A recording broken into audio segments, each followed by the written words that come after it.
The first thing my father said when he saw my photo on the front page of the Washington Post wasn't, "I'm proud of you." It wasn't congratulations. It wasn't even, "How have you been?" Number. He stared at the picture of me standing beside a 4-star Air Force general inside the Pentagon, lowered the newspaper slowly onto the kitchen table, and said to my mother in the kind of voice people use when they realize they may have made a very expensive mistake, "How much money do you think she makes?" My mother went pale. 3 hours later, my phone rang for the first time in 8 months. "Emily," my father said carefully, "we need to talk. Family meeting tomorrow." I remember looking down at the screen in silence while rain slid against the windows of my apartment in Arlington. Outside, traffic crawled through the wet streets of Washington like veins pulsing beneath gray skin. Inside my apartment, everything was still except the ticking clock above the kitchen sink and the faint hum of my dryer running in the next room. Family meeting. The same family that once forgot my deployment date. The same family that laughed when I showed up to Thanksgiving in uniform because I had come straight from base. The same family that called me the government daughter like it was some kind of punchline. And suddenly, they wanted a meeting. I almost laughed. Instead, I told him I'll think about it. Then I hung up. But that wasn't where the story started. It started the week before when my mother looked me dead in the eyes and told me not to waste their time with my little soldier ceremony. And somehow, that hurt more than all the years before it. I'm Colonel Emily Carter, 34 years old, United States Air Force. Most people who meet me now assume I was born confident, disciplined, untouchable. That's the funny thing about uniforms. They make people think strength comes naturally. It doesn't. Sometimes strength is just humiliation that survived long enough to harden into silence.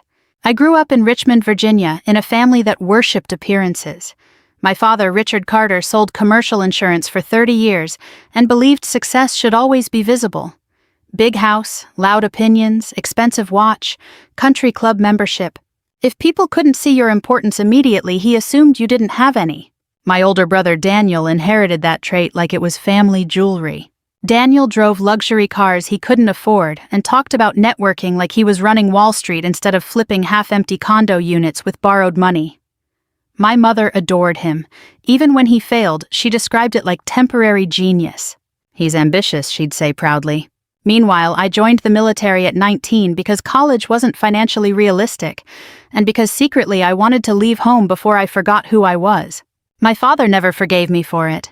"You're too smart for the military," he told me the day I enlisted. "That's where people go when they run out of options."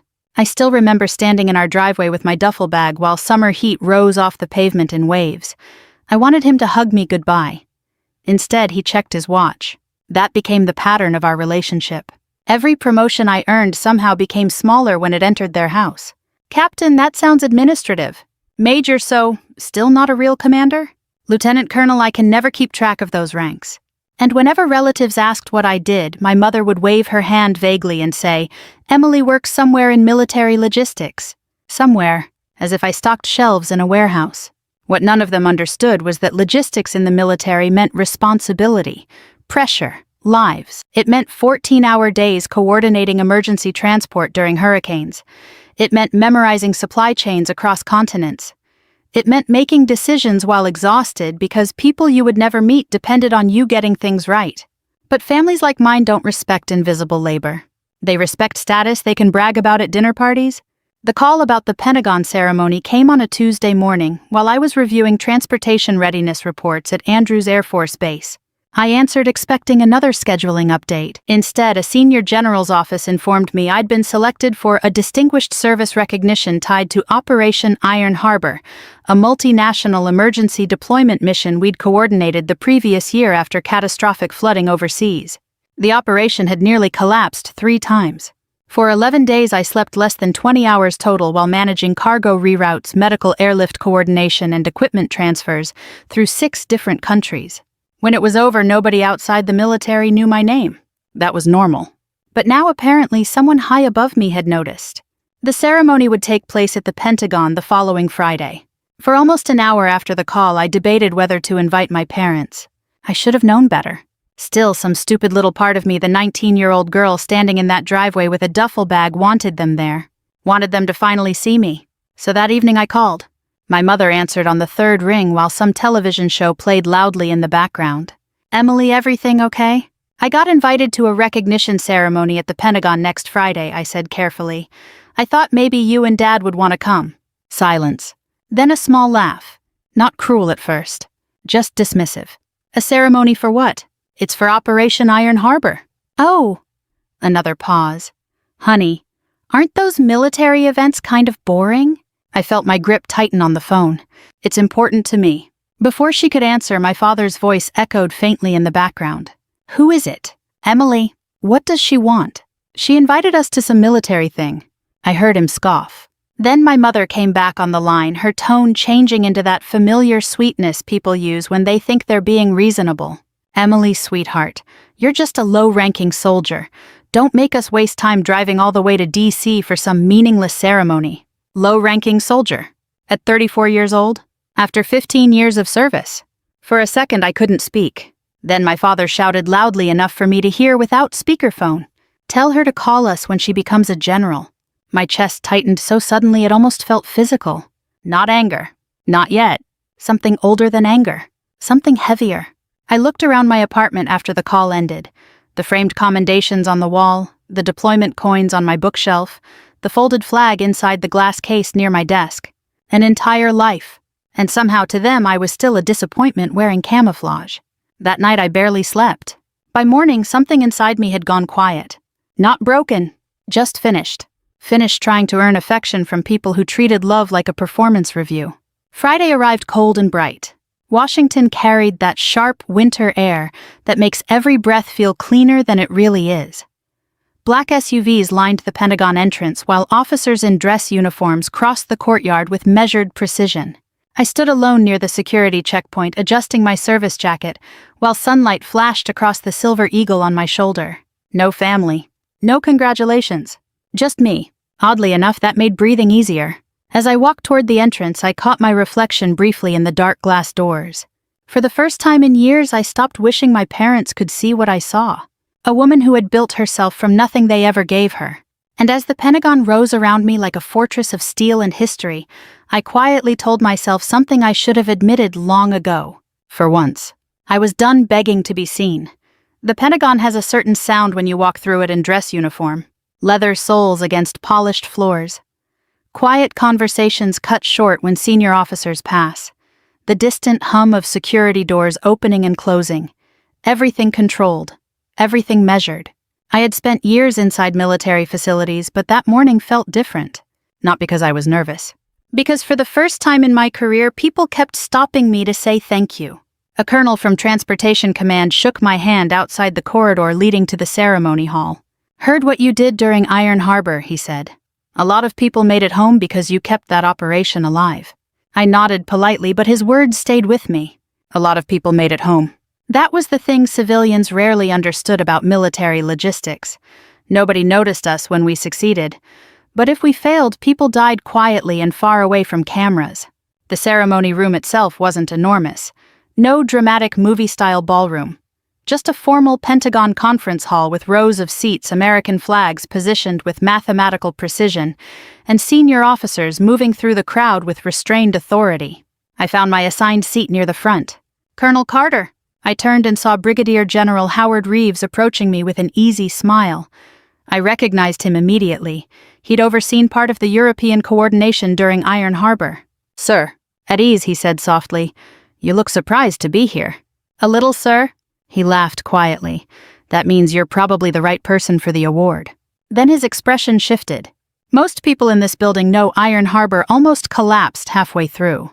I remembered that night instantly. 3 countries refusing clearance approval.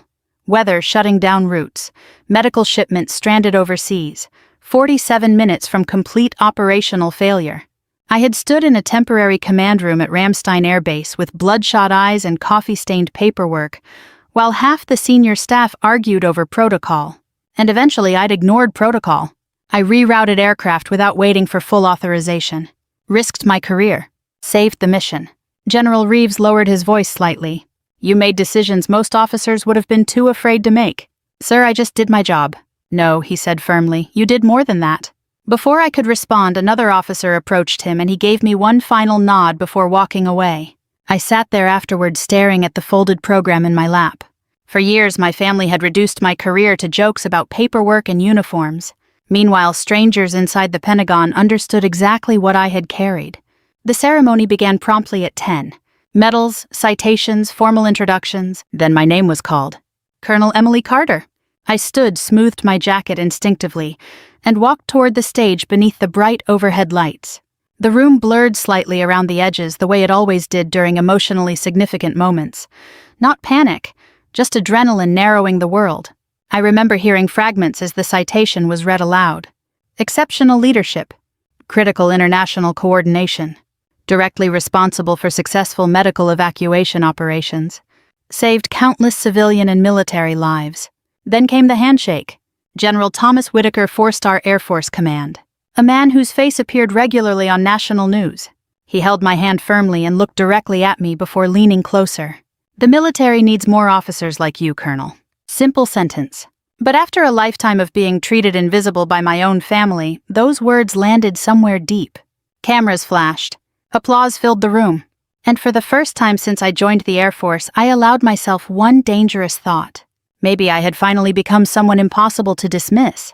After the ceremony ended, several journalists from military publications gathered near the reception area. Normally, I avoided media attention whenever possible, but protocol required brief interviews. One reporter asked, "What motivated you during Iron Harbor?" I answered honestly. People were depending on us. Once you understand that clearly enough ego disappears, you just focus on bringing everyone home. Another asked whether leadership came naturally to me. I almost laughed. No, I said. Leadership usually comes from surviving difficult people. The reporter smiled politely, assuming I meant military pressure. I let him believe that. By late afternoon, I returned to my apartment exhausted but strangely calm. The city outside glowed gold beneath the setting sun while traffic rolled slowly past the Potomac. I changed out of my uniform, carefully hanging the jacket with practiced precision before loosening my collar and sitting on the couch in silence. No celebration dinner, no family waiting, just quiet. Honestly, I preferred it that way. Around 7 that evening, my phone buzzed with a text from an old family friend named Carol Simmons. "Saw your photo online. Your parents must be so proud." I stared at the message for several seconds before setting the phone face down on the table. That word again. Proud. People assumed parents naturally became proud once success became visible enough. They didn't understand that some families resent your success more than your failure, especially when your success exposes how badly they underestimated you. The next morning, everything exploded. I woke to 17 missed calls, 3 voicemails, 9 text messages. My first thought was that something terrible had happened. Then I opened one of the messages from my cousin Natalie. "Emily, are you at the Pentagon right now?" Underneath it was a photograph. The Washington Post. Front section. And there I was, standing beside General Whitaker in full dress uniform, while both of us faced the cameras beneath the Pentagon seal. The headline read, "Colonel Emily Carter honored for strategic leadership during international crisis response." Colonel, not low-ranking soldier. Not Emily who works somewhere in logistics. Colonel Emily Carter.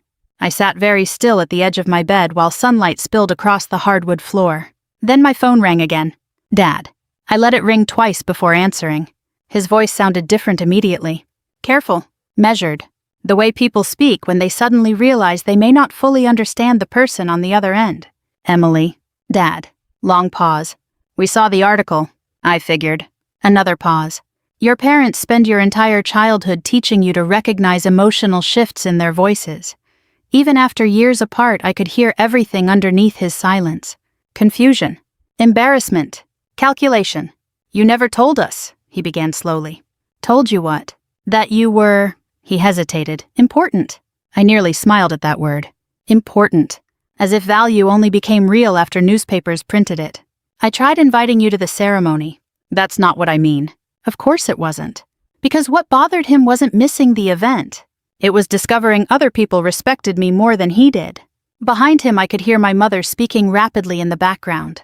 Ask her if that general knows senators. Richard, ask her if she's on television again tonight. I closed my eyes briefly. There it was. Not love. Opportunity. My father cleared his throat. Your mother and I think maybe we should all sit down together. Why? We're family. Funny how that word only appeared when my status became useful. I walked toward the kitchen window while holding the phone. Outside, Arlington moved normally beneath gray skies. Joggers passed on sidewalks. Cars stopped at intersections. Somewhere in the distance, a siren echoed faintly. Ordinary life continuing while my family suddenly rewrote who they thought I was. "We need to talk," my father said again. "Family meeting tomorrow." I leaned one shoulder against the window frame. 8 months earlier, I'd called home during Christmas leave. Nobody answered because Daniel had apparently rented a lake house for the family and forgotten to mention the trip to me. Now they wanted a meeting, because a newspaper told them I mattered. When I asked quietly, relief flooded his voice immediately.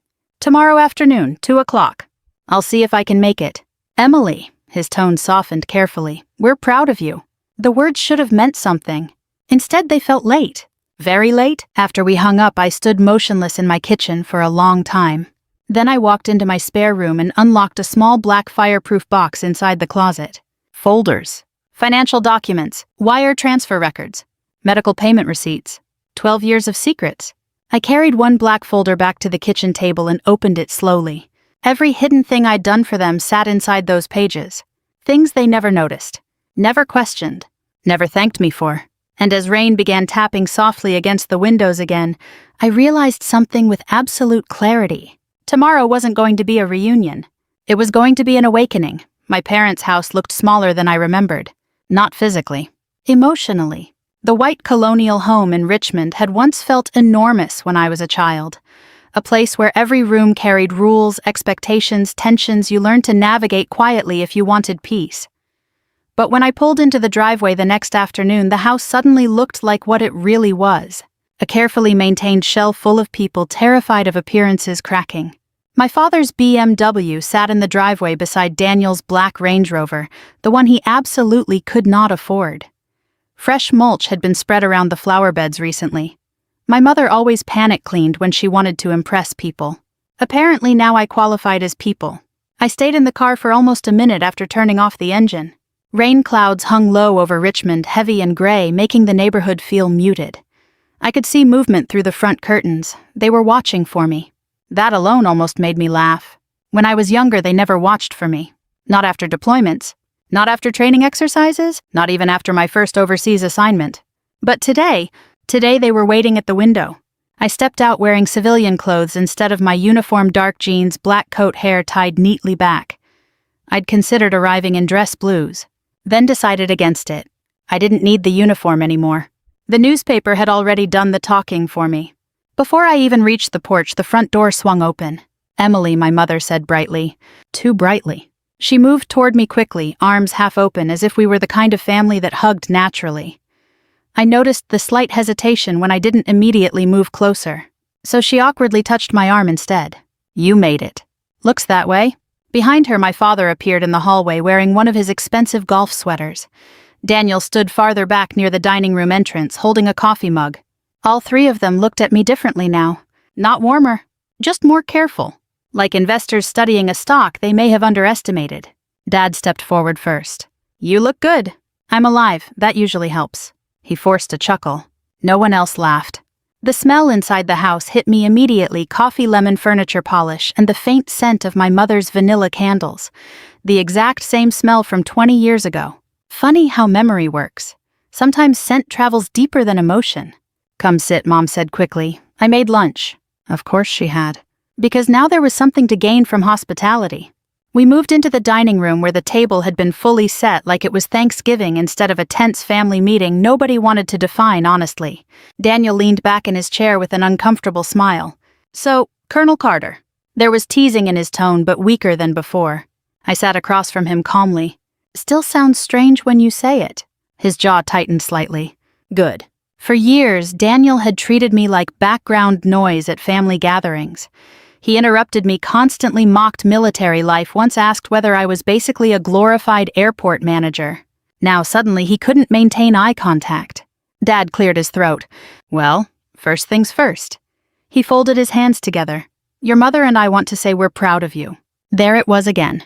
That word. Proud. I looked at him carefully. When did that start? Silence settled heavily across the table. My mother jumped in too quickly. "Oh, Emily, don't do that." "Do what?" "Be difficult." I almost smiled. Interesting. They had ignored me for years, but the moment I stopped pretending not to notice, I became difficult. Dad exhaled slowly. We didn't realize how significant your role was. You didn't ask. That's not fair. No, I leaned back slightly. You called my Pentagon ceremony meaningless. Mom looked embarrassed for exactly 2 seconds before defensiveness returned. Well, we thought you were exaggerating. That sentence landed harder than she intended. Because she truly meant it. My own family genuinely believed I wasn't capable of becoming important. Daniel rubbed his neck awkwardly. To be fair, Em, you never talked much about your career. I looked directly at him. Every time I tried, you changed the subject back to yourself. His face reddened immediately. Dad cut in before Daniel could answer. The point is, things are different now. And there it was. The real conversation finally entering the room. Different now. Not because they suddenly loved me more. Because my value had changed. I stayed quiet and let him continue. He glanced briefly toward my mother before speaking carefully. Your article opened some doors. What kind of doors? Well, he shifted in his chair. People pay attention to military leadership, government connections, influence. I could almost hear the script forming in his head. Mom reached for her coffee cup. Your cousin Natalie said you probably know senators now. Of course she did. I stared at them for several seconds. Then I asked quietly, why am I really here? Nobody answered immediately. Daniel looked down at the table. That told me everything. Finally, Dad sighed heavily. Daniel's company has been struggling. There it was. The truth. Daniel sat up defensively. The market shifted. No, I said calmly. You over-leveraged bad properties during inflated pricing. His eyes snapped toward me. You don't know anything about real estate. No, but I know how numbers work. Dad raised a hand quickly. Emily, we're just asking for guidance. What kind of guidance? Another pause. Then my father said the sentence I had expected from the moment the phone rang yesterday morning. We were hoping maybe you could help. Not emotionally, financially, socially, strategically. Whatever benefited them most. Mom leaned forward with sudden enthusiasm. You probably know people in Washington, important people. I laughed softly before I could stop myself. That seemed to offend her. What's funny? You still don't care what I actually do. Dad frowned. That's not true. Really, I opened my bag slowly and removed the black folder. Then let's test that. The room changed immediately. My father stared at the folder. What's that? I placed it carefully on the table between us. 12 years. Daniel frowned. What?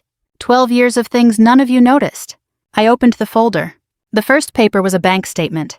My mother looked confused until I slid it toward her. Then her face drained of color. That's... Her voice faltered. Our mortgage account. Yes. Dad grabbed the paper. I watched realization begin creeping slowly across his face. Monthly payments. Anonymous transfers. Dates stretching back years. His eyes widened. What is this? The house almost went into foreclosure in 2015, I said quietly. You remember that? Nobody spoke. Of course they remembered. Dad had blamed the economy for months afterward. What you didn't know, I continued, was that the bank received enough money to stop the process 2 days before legal seizure. Mom stared at me. I nodded once. Daniel shook his head slowly. That's impossible. No, what's impossible is believing nobody in this family ever wondered how things magically worked out. I pulled out another document. Hospital payment records. My mother's surgery from 3 years earlier. The insurance gap they thought had mysteriously disappeared. Dad's hands actually trembled now. You paid for this. For all of it. Silence. Heavy. Humiliating silence. I looked at each of them carefully before speaking again. For 12 years, the low-ranking soldier you were embarrassed by quietly kept this family financially alive. Nobody moved. Nobody even seemed to breathe. My father looked older suddenly. Smaller. We didn't know. The words came out cracked and weak. And for the first time in my life, I finally said the thing sitting inside me for years. You never cared enough to know. Mom's eyes filled instantly. Daniel looked physically sick. But I wasn't angry anymore. That was the strange part. Anger requires hope. And somewhere over the years, hope had simply worn out. Dad swallowed hard. Emily, we're family. I closed the folder slowly. No, I said softly. Family doesn't wait for newspapers to tell them someone matters. Then I stood. Nobody tried to stop me immediately. I think they were too stunned. At the front door, I finally heard my father's voice behind me. Small. Fragile. Emily. I turned slightly. For a moment he looked less like the intimidating man from my childhood, and more like an aging father realizing too late that he had spent years looking past his own daughter. I really didn't know he whispered. I held his gaze. I know. Then I walked out into the cold Virginia rain and closed the door behind me. For 3 days after I left my parents' house, nobody called. Not my mother. Not Daniel. Not my father. That silence should have felt peaceful, but it didn't. It followed me around my apartment like a second shadow. I would be making coffee before sunrise and suddenly I'd hear my father's voice in my head. I really didn't know. I believed him. That was the worst part. He really hadn't known. Not because the truth had been hidden too well, but because I had been hidden in plain sight. At work, I buried myself in routine. Reports, briefings, budget reviews, meetings where people used words like readiness posture and deployment windows with the seriousness of surgeons discussing vital organs.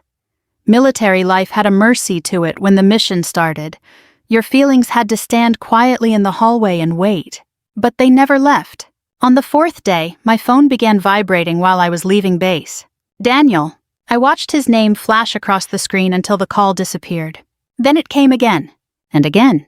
By the time I reached my car, he had left a voicemail. I played it only after sitting behind the wheel with the door shut.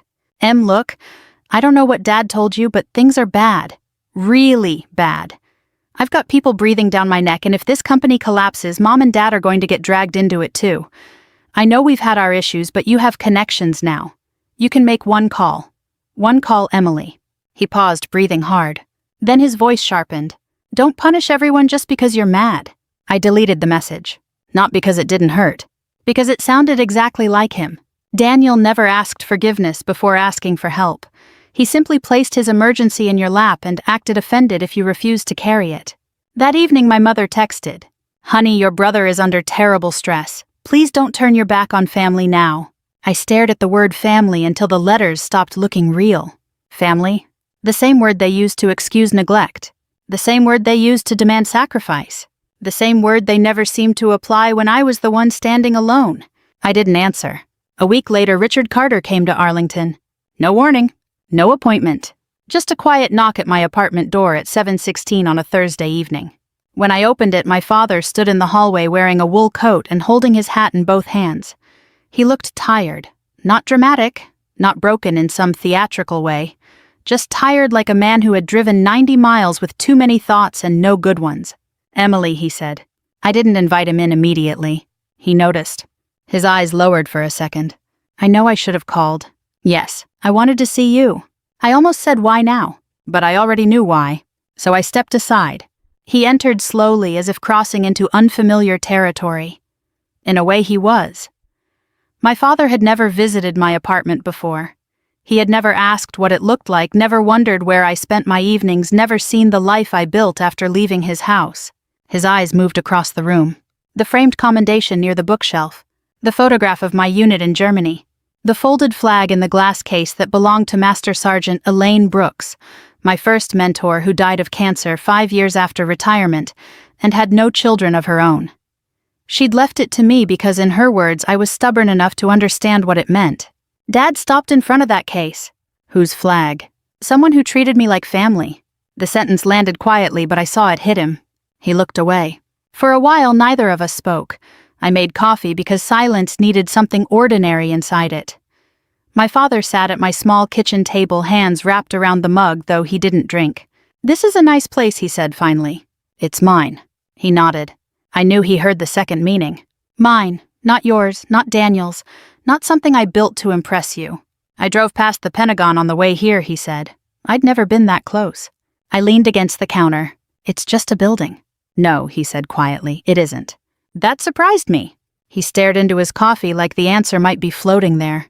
I spent my life thinking success had a certain look. A firm handshake, a nice car, people laughing at your jokes because they needed something from you. A faint, bitter smile crossed his face. "I thought Daniel had it. I thought you were hiding from the real world." I said nothing. He looked up at me then, and for the first time I could remember, my father didn't seem to be performing authority. He just looked old. I was wrong. Those 3 words should have felt satisfying. They didn't. They felt late, like flowers sent to a house after everyone had moved away. "Daniel wants me to help," I said. "I know." So do you? His face tightened. A part of me did. At least it was honest. And now, he looked toward the flag case again. Now I think saving him one more time might be the cruelest thing anyone could do. That was the first decent thing he'd said in years. I folded my arms not defensively but to keep myself steady. I'm cutting off everything. The transfers, the medical gaps, the emergency payments, all of it. He closed his eyes briefly. My voice stayed calm. I won't use my name, my rank, or my reputation to rescue Daniel's business. I won't call senators, I won't pressure anyone. And I won't be the family bank anymore. When he opened his eyes, they were wet, not enough to spill over, but enough. I understand. No, I said, you accept it. Understanding may take longer. He flinched slightly but nodded. For a moment, he looked like he wanted to argue. The old Richard Carter would have. He would have called me cold, ungrateful, dramatic. He would have reminded me who paid for my braces, who kept a roof over my head, who taught me to ride a bike on a cracked suburban sidewalk. But this man stayed quiet. Maybe that was his first attempt at respect. When he finally stood to leave, it had started raining outside. The same soft Virginia rain that seemed to appear every time my life changed shape. At the door, he turned back. I thought success looked different, he said. I held the door open. That's because you only respected what people could brag about at dinner. His jaw worked once like he'd swallowed something sharp. Then he nodded. Outside, he stepped into the hallway, paused, and looked at me one last time. Not at my apartment. Not at the awards. At me. I'm sorry, Emily. I wanted that to fix something. I really did. But some apologies arrive carrying no tools. They can stand beside the damage, but they can't rebuild the house. I know, I said. He walked away slowly, and as I closed the door, I realized my revenge had never been about destroying them. It was this: letting them live without the daughter they only valued after losing access to her. A year later, my name appeared in the news again. Not the front page this time. Just a small military publication article most people would never read unless they already cared about that world. There was a photograph of me standing at a podium during a leadership symposium at Joint Base Andrews, speaking to a room full of young officers. The headline read, Colonel Emily Carter launches mentorship initiative for first-generation military leaders. I didn't send the article to my family. I didn't need to. By then, silence had become easier. Not painless. Just easier. Daniel's company collapsed in early spring. I heard about it from my cousin Natalie, who sent one careful text that began with, I don't want to get involved, but I thought you should know. That was how family gossip always arrived. Wrapped in fake concern delivered with perfect aim. Daniel lost the Range Rover first. Then the office downtown. Then the house he had insisted was an investment property with lifestyle flexibility, which was just his way of saying he couldn't afford it. My mother called twice after that. I didn't answer. She left one voicemail that lasted nearly 4 minutes. I listened to half of it while sitting in my car outside base. Her voice trembled, but not in the way I used to imagine when I was younger. Back then, I thought if my mother ever cried over me, it would feel like proof that I mattered. Instead, it sounded complicated. Emily, I know things haven't been easy between us, she said. But Daniel is still your brother. Your father barely sleeps. This whole situation has been very hard on everyone. Everyone. That was the part that made me press stop. Because even after everything, she still could not say what had been hard on me. That night, I deleted the voicemail and slept 6 straight hours for the first time in weeks. Healing didn't feel like fireworks. It felt like no longer explaining yourself to people committed to misunderstanding you. My father was different. He didn't call often, maybe once every 2 months, sometimes less. The calls were short, quiet, almost formal. How are you, he would ask. Busy, I'd say. Are you eating? Yes. Good. At first, I assumed he was building toward another request. He wasn't. That made the calls stranger. Then one afternoon in October, a letter arrived at my apartment. Real paper, cream envelope, my name written in my father's careful handwriting. I stood near the mailboxes for several seconds before opening it. Inside was one folded sheet. No long speech. No demand. No guilt. Just a few lines. Emily, I spent your whole life waiting for you to become someone important. I never realized you already were. I am sorry I made you prove what I should have known. Dad. I read it twice. Then a third time. The hallway around me blurred slightly, but I didn't cry. Not the way people expect in stories. There was no dramatic breakdown, no collapse against the wall. I simply folded the letter carefully and carried it upstairs. For 3 days it sat on my kitchen table beside my keys. I would glance at it in the morning while drinking coffee, see it again at night when I came home exhausted. Each time I felt something shift inside me, not forgiveness exactly, but maybe the first honest shape of grief. Because that was what people rarely told you. Sometimes when your family finally admits the truth, it doesn't erase the pain. It confirms it. It tells the younger version of you, the one who waited in driveways and airport terminals and quiet holiday corners, that she wasn't imagining it. She really had been overlooked. She really had been wounded. And she really had survived. The following month, I attended a military memorial service at Arlington National Cemetery. The air was cold enough to sting my lungs. Rows of white headstones stretched across the hills like silent witnesses. A bugle played in the distance, its notes thin and aching under the pale winter sky.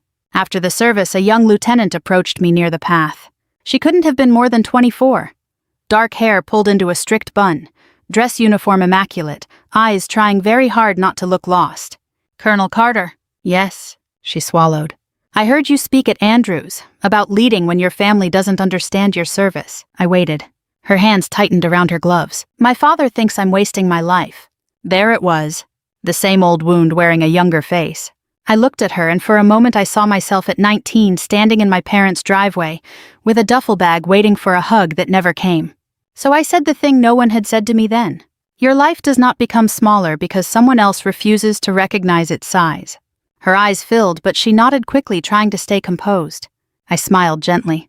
You don't have to convince everyone you matter. Just make sure you never forget it yourself. She thanked me and walked away toward the parking area, shoulders just a little straighter. That was when I understood what the real ending was. It wasn't my father's apology. It wasn't Daniel losing everything. It wasn't my mother finally realizing the daughter she dismissed had been holding the family together all along. The real ending was this. I had become the person I needed when I was younger.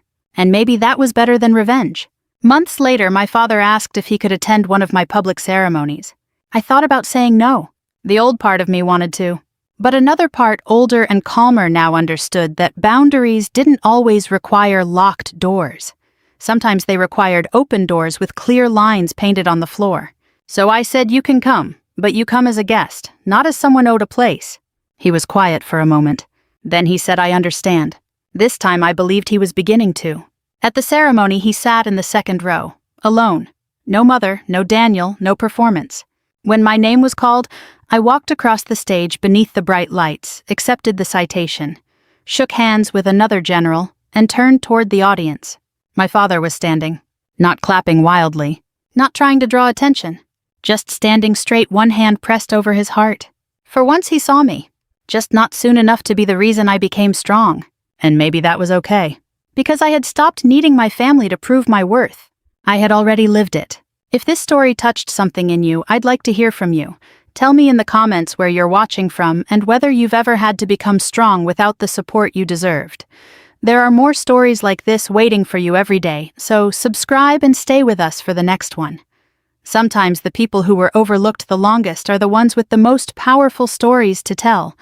The pounding on the front door sounded like it was coming from inside the walls. Police opened the door. My father froze in the middle of lifting his coffee mug. My brother Jason looked up from the couch so fast he nearly dropped his phone.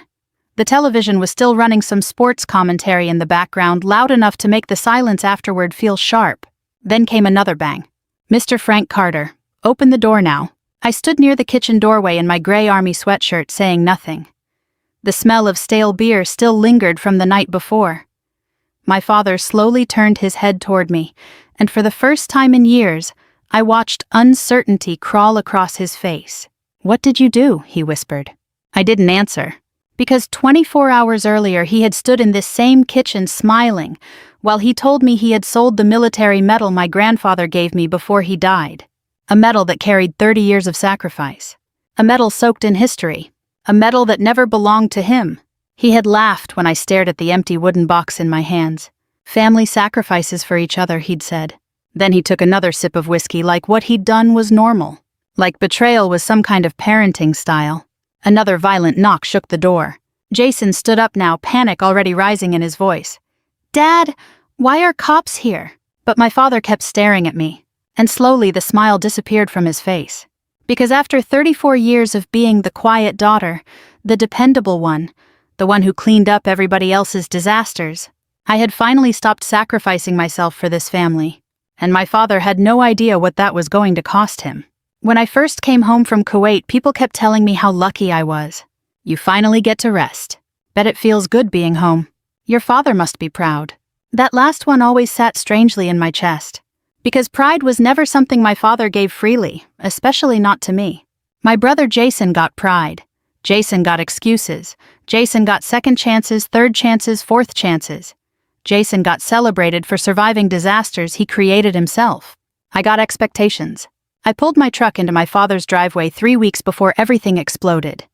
The old house looked smaller than I remembered. The white paint was peeling around the porch rails, and one of the shutters hung crooked beside the upstairs window. My mother used to keep flower pots lined across the front steps every spring. After she died, the porch looked empty all year long. Dad opened the door before I even reached it. "Well," he said, looking me up and down, "Army finally let you go." I smiled faintly. Temporary leave. He stepped aside to let me in. No hug, no warmth, just the smell of black coffee, old leather furniture, and the television already too loud. Jason was asleep on the couch at 2 in the afternoon. Beer cans sat on the coffee table beside betting slips and crumpled fast food wrappers. His boots were still on. One arm hung over his eyes dramatically, like he'd survived combat instead of another gambling binge. Dad lowered his voice. "Rough week for him." I stared at my brother for a second. "Looks exhausting." Dad ignored the tone. That was how things worked in our family. Jason made messes. Everyone else adjusted around them. Growing up, I used to think maybe if I worked harder, Dad would finally look at me the way he looked at Jason. Maybe if I got better grades. Maybe if I stayed out of trouble. Maybe if I joined the army. But people like my father didn't admire discipline. They admired need. Jason always needed something, and my father built his entire identity around rescuing him. The only person who ever really saw me was my grandfather, General Robert Carter. Even now, years after his death, people in town still talked about him like a legend. Decorated war hero, brilliant commander, a man with impossible standards and terrifying presence. But with me, he was patient, calm, kind. When I was 12, he taught me how to shine shoes properly because he said discipline begins with details nobody notices. When I enlisted, he was the only person in the family who looked genuinely proud. The last real conversation we had happened 6 months before he died. I was already overseas by then. We sat together on the back porch while cicadas screamed through the Georgia heat. His breathing had grown weaker, but his eyes were still sharp. He handed me a small wooden box. Inside was his bronze star medal. I immediately shook my head. "Grandpa, I can't take this." "Yes, you can. It belongs in the family." He looked directly at me then. "It belongs to the only person in this family who understands what sacrifice actually means." I still remember how heavy the medal felt in my hand. Not because of the medal, because of what it meant to him. Then he said something I didn't fully understand until years later. "Emily, don't ever let people use the word family to steal your self-respect." Back then I thought he was talking about the military, or leadership, or loyalty. I didn't realize he was warning me about my own father. The first week home was manageable. Jason avoided me most of the time unless he needed money for gas or cigarettes. Dad pretended everything was normal. I helped around the house, fixed the porch railing, replaced a leaking pipe under the sink. It almost felt peaceful sometimes. Then the phone calls started. At first, Dad would step outside to answer them. Then he started yelling. One night I heard him slam the kitchen counter hard enough to rattle dishes. "You'll get your damn money." When he turned around and saw me standing there, his entire face tightened. "What?" I folded my arms. "Who keeps calling? Nobody you need to worry about." But I already knew. Jason came stumbling into the kitchen an hour later, smelling like whiskey and sweat. He grabbed orange juice straight from the carton and avoided eye contact. "How much?" I asked quietly. He stopped drinking. Dad immediately snapped Emily. But I kept staring at Jason. "How much do you owe?" Jason laughed nervously. "It's complicated." "That means a lot." Silence. Then Dad exhaled heavily and rubbed his forehead. 70,000. The number hit the room like shattered glass. I stared at him. "You're kidding." "It got out of hand," Jason muttered. "You think?" Dad stepped closer to me now, already preparing the speech I'd heard my entire life. "Your brother made mistakes, but family helps each other." There it was. The Carter family religion. Not accountability. Not responsibility. Sacrifice. Usually mine. Dad sat down slowly across from me. You've got savings, military benefits, steady income. I almost laughed. You want me to pay $70,000? It's not forever, he said quickly, just until Jason gets back on his feet. Jason nodded eagerly like this was completely reasonable. And something inside me finally cracked. Not loudly. Not dramatically. Just quietly enough that I knew nothing would ever be the same after this moment. I looked at my father for a long time before speaking. Number? Dad blinked. Jason frowned. What do you mean no? I mean I'm not paying your debt. The room turned still. Dad's voice hardened immediately. After everything this family's done for you. I almost asked him what exactly that was. The silence stretched between us like a wire ready to snap. Then my father stood up slowly. Family sacrifices for each other, Emily. I met his eyes calmly. No, I said softly. Family isn't supposed to destroy one person to save another. The next morning I woke before sunrise the way I always did. Military habits don't leave just because you hang up the uniform for a few weeks. My eyes opened at 0500 sharp and immediate, before the alarm even had a chance to vibrate on the nightstand. For a few seconds I lay there listening to the old house breathe around me. The pipes knocked somewhere behind the wall. A truck passed outside its tires hissing against damp pavement. From downstairs came the low hum of the refrigerator and the faint, uneven snore of my brother on the couch. I stared at the ceiling and replayed the night before. $70,000. That number still sat in my mind like a stone. I had money saved. Not because life had been easy, but because I'd spent years living out of duffel bags, eating in chow halls, missing birthdays, funerals, holidays, and ordinary Sundays that other people took for granted. I had earned every dollar in that account, one deployment, one missed Christmas, one aching night at a time. Jason had earned his debt at sports bars and backroom poker games. And somehow in my father's mind, those two things belonged on the same scale. I pushed the blanket off and sat up. The room still looked like it had when I was 17, except colder. My old track ribbons were gone, but the nail holes remained above the dresser. A cardboard box of my mother's things sat in the corner untouched since the funeral. On top of the dresser was the small wooden box my grandfather had given me. I always checked it when I came home. Not because I thought anyone would touch it. Because seeing it steadied me. I crossed the room barefoot, lifted the box gently, and ran my thumb over the carved initials on the lid, R.C. Robert Carter. My grandfather's hands had been old and trembling when he gave it to me, but his voice had still carried command. Don't ever let people use the word family to steal your self-respect. I opened the lid. The box was empty. At first, my mind refused to understand what my eyes were seeing. I stood perfectly still, staring into the velvet lining where the bronze star had rested for years. The indentation was still there, a faint outline in dark blue fabric. But the metal itself was gone. For one strange suspended moment, I thought maybe I had moved it. Maybe I had taken it out and forgotten. Maybe I'd packed it somewhere safer. Then I saw the dust mark, a clean rectangle on the dresser where the box had been shifted and placed back carelessly. My body went cold before my thoughts caught up. I walked out of the room with the box in my hand. Downstairs, Dad was in the kitchen pouring coffee.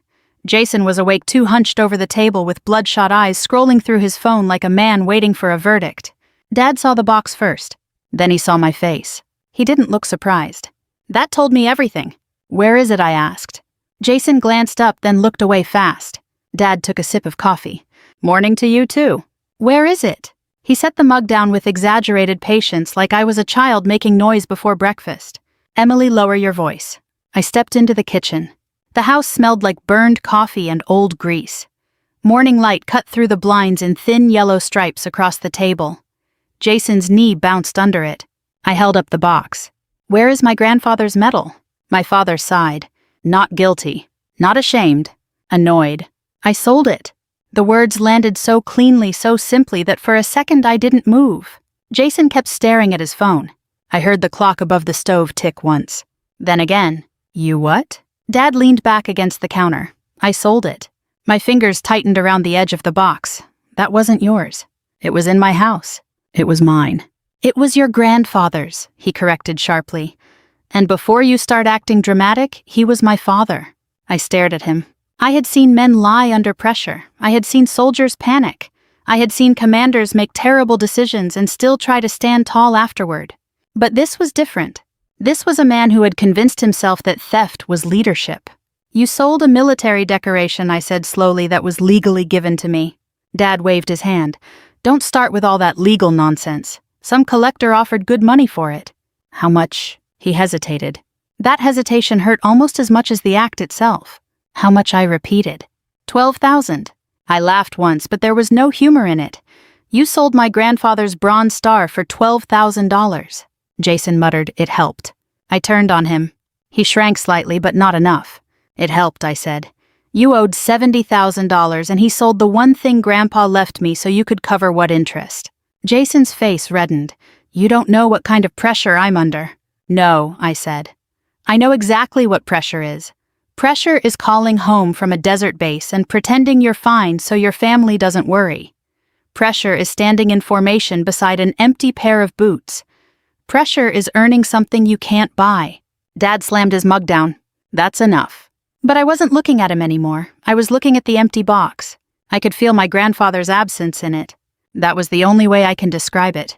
Some objects hold weight beyond their size. That metal had held his voice, his hand on my shoulder, his belief in me when nobody else in that house cared enough to look. And my father had traded it away like a watch at a pawn shop. Finally, I looked back at him. "Who bought it?" Dad's jaw tightened. "None of your business. It became my business when you stole from me." His eyes flashed. "Don't you stand in my kitchen and call me a thief. Then don't steal." Jason pushed back from the table. "Emily, come on. Dad was just trying to help." I turned toward him fully. "No, Dad was trying to avoid letting you face consequences." Dad pointed at me. "You think that uniform makes you better than us?" I said nothing. "You think because you got medals and a salary and everybody claps when you walk through airports, you don't owe this family anything?" My throat tightened, but my voice stayed even. "I owe this family honesty. I owe basic respect. I don't owe $70,000. And I don't owe silence while you sell what doesn't belong to you." Dad laughed. It was small, bitter, and ugly. "Your grandfather would understand." That was the sentence that almost broke my control. Not the theft.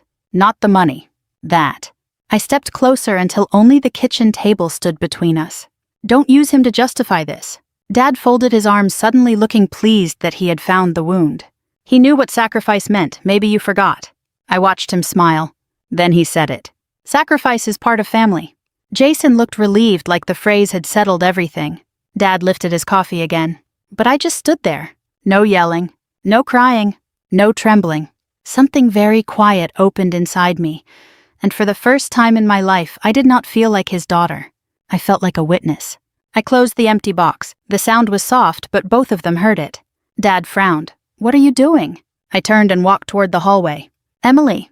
I kept walking. "Emily, don't be childish." I stopped at the foot of the stairs and looked back. "You should have asked me." Dad scoffed. "And you would have said no." "Yes," I said, "I would have." Then I went upstairs, put on jeans boots and my army field jacket, and carried the wooden box out to the garage. The air inside was cold and smelled like motor oil and dust. I sat behind the wheel of my truck, shut the door, and held the box in my lap. For a moment, I let myself breathe. Not cry. Just breathe. Then I took out my phone and made the call. The first person I contacted was Colonel Denise Whitaker, my commanding officer, and one of the few people I trusted without hesitation. She answered on the third ring, her voice crisp even before 6 in the morning. "Carter." "Ma'am," I said. "I need guidance on reporting a stolen military decoration." There was a pause. Then her tone changed. "Whose decoration?" "My grandfather's. General Robert Carter, Bronze Star, transferred to me personally before his death." Another pause, longer this time. "Was it taken from your possession?" "Yes, ma'am." "By whom?" I looked through the windshield at the kitchen window. Dad stood inside talking with Jason, both of them already moving on with their morning like nothing had happened. "My father." Colonel Whitaker exhaled once. "Do you know where it is now?" "Sold to a collector." "Do you have documentation?" "Yes." "Then listen carefully, Major. You are going to file a police report. You are going to preserve every message, every record, every witness statement. And Emily..." "Yes, ma'am." Her voice softened just slightly. "Do not let them talk you out of this." After I hung up, I sat in the truck for another full minute. Then I called the local police department. The officer on the line asked for my name, the item, the estimated value, and whether I believed the sale had been unauthorized. I answered each question clearly. When he asked if the person responsible was a family member, I looked down at the wooden box. Yes, I said, but that doesn't change what he did. By that evening, my father and brother were drinking beer in the living room. Jason laughed too loudly at something on TV. Dad sat in his recliner acting like the king of a house built on unpaid bills and old resentments. Neither one apologized. Neither one asked if I was okay. To them, my silence meant surrender. They didn't understand that silence can also be preparation. I went to bed with the empty box beside me. And the next morning before the coffee finished brewing, the front door shook under the weight of a fist. Police opened the door, Souther didn't move at first. The knocking came again, harder this time, a flat official sound that seemed to split the house down the middle. "Mr. Carter, this is the police, open the door." Jason stood near the couch with his mouth slightly open, one hand still wrapped around his phone. He looked younger in that moment. Not innocent, just small. All the swagger he carried when asking for money had drained out of him, leaving behind a man who suddenly understood that consequences could have uniforms too. Dad slowly turned from the front door to me. "What did you do?" he asked again. I stood near the hallway with my arms relaxed at my sides. My hair was pulled back. My boots were already on. I had not slept much, but I had slept enough. Enough to know that what was happening was not revenge in the way my father would understand it. It was correction. "I made a report," I said. Dad's face hardened instantly. "You called the cops on your own father." Before I could answer, the officer outside knocked again. "Open the door now." Dad cursed under his breath and walked to the entryway. His shoulders were stiff, his steps heavy, but I could see the hesitation in the way his hand hovered over the lock. He had spent his entire life acting like rules were things that applied to other people. Now the rules were standing on his porch. He opened the door. 2 uniformed officers stood outside. Behind them was a woman in a dark blazer with short gray hair and a badge clipped at her belt. Her posture told me she had been military before she ever introduced herself. Straight spine, calm eyes, no wasted movement. "Frank Carter," one officer asked. Dad lifted his chin. "That's me. I'm Officer Daniels. This is Officer Perez. We need to speak with you regarding a reported theft and unauthorized sale of military property." Dad gave a dry laugh. "Military property. You people must be confused." The woman in the blazer stepped forward. "I don't think we are." Her eyes moved past him and landed on me. "Major Carter." "Yes, ma'am." "I'm Special Investigator Helen Reeves. I spoke with Colonel Whitaker this morning." Dad looked between us. "Major Investigator, what the hell is this?" Officer Daniels stepped inside. "May we come in?" Dad started to say no, but then he saw the folder in Investigator Reeves's hand. Something in his expression shifted. Not guilt yet. Just calculation. He stepped back. The living room suddenly looked worse with law enforcement in it. Beer cans on the side table, stained carpet. Jason's bedding slips folded under a coaster. Family pictures on the wall, all of us pretending to be closer than we ever were. Investigator Reeves looked around once, then turned to my father. "Mr. Carter, we're here about a Bronze Star Medal awarded to General Robert Carter and later transferred by signed document to Major Emily Carter." Dad crossed his arms. It was my father's medal. That was not my question. His jaw tightened. Reeves opened the folder. "Did you sell the medal?" Dad glanced at Jason. Jason looked away. That alone was answer enough. Dad cleared his throat. "I sold an old family item, yes. Who did you sell it to?" "A collector." "Name?" "I don't remember." I watched him lie with the same tone he used when telling bill collectors the check was in the mail. Investigator Reeves did not blink. "That's unfortunate because the collector remembers you." For the first time, Jason made a sound, not a word, more like air leaving a punctured tire. Dad's eyes narrowed. "What does that mean?" "It means Mr. Harold Benson contacted local authorities after learning the medal may have been sold without legal authorization. He also provided a receipt." Dad's face lost a little color. I hadn't expected that. I knew the police would investigate, but I hadn't known the buyer had already cooperated. A strange calm moved through me.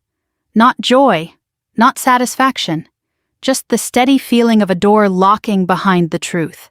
Officer Perez pulled a small notebook from her pocket. "Mr. Benson stated you claimed full ownership of the item." Dad's mouth opened, then closed. "He also stated you told him your daughter was deceased." The room went silent. For one moment, even the refrigerator seemed to stop humming. Jason whispered, "Dad." I felt something cold move through my chest. Not surprise, worse than surprise. Confirmation. My father had not just sold the metal, he had erased me to make the sale easier. I looked at him waiting for him to deny it. He didn't. He pointed at me instead. She wouldn't help her brother, he said. Jason was in trouble. Real trouble. I did what I had to do. Officer Daniels looked unimpressed. By claiming your living daughter was dead. Dad's eyes flashed. You don't understand family. That sentence almost made me smile. Not because it was funny, because it was so perfectly him. Investigator Reeves closed the folder halfway. Mr. Carter family does not give you legal ownership over another adult's property. Dad turned toward me, anger rising now because shame had nowhere else to go. You hear that? You happy. You dragged strangers into this house to humiliate me. I took one step forward. No, you did that when you sold what wasn't yours. Jason suddenly found his voice.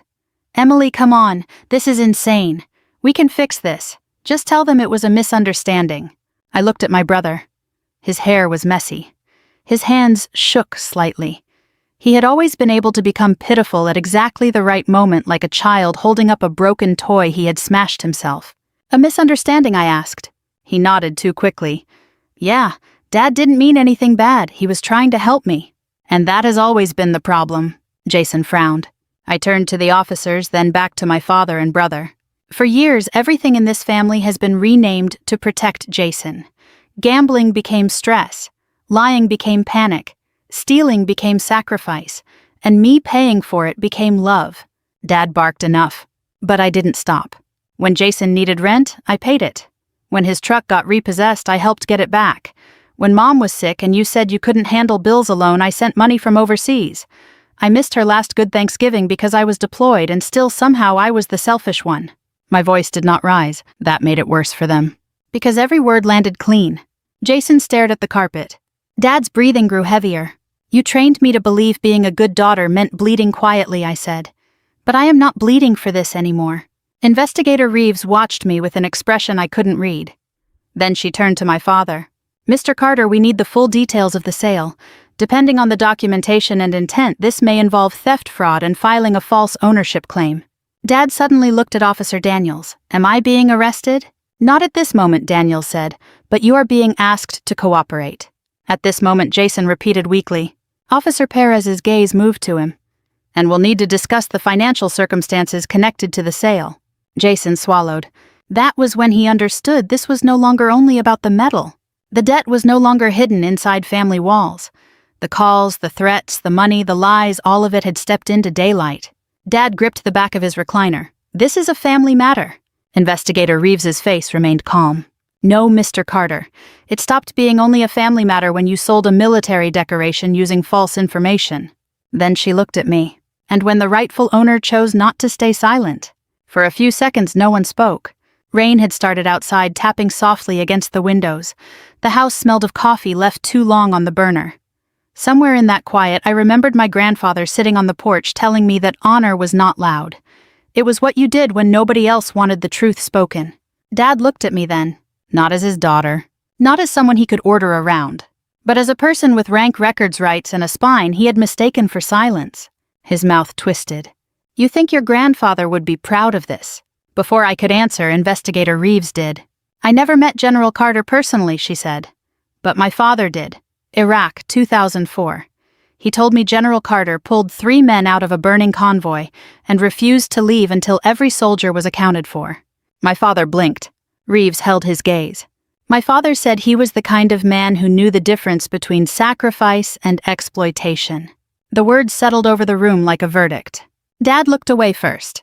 Jason sat down slowly on the arm of the couch, suddenly pale. And I stood there holding an empty wooden box, finally understanding that my grandfather's legacy had never been inside the metal alone. It had been inside the courage to protect it. For the next 3 days, the house felt like a building after a fire. Still standing, but damaged in ways nobody could ignore. My father barely spoke to me unless he absolutely had to. When he did, his voice carried that tight, bitter restraint people use when they know rage won't help them anymore. Jason spent most of his time locked in the basement, pretending he was looking for work, though. Every few hours, another unknown number lit up his phone and sent him pacing like a trapped animal. The police had not arrested anyone yet, but the investigation was active. The collector who bought the metal had surrendered it voluntarily once he realized the ownership papers were fraudulent.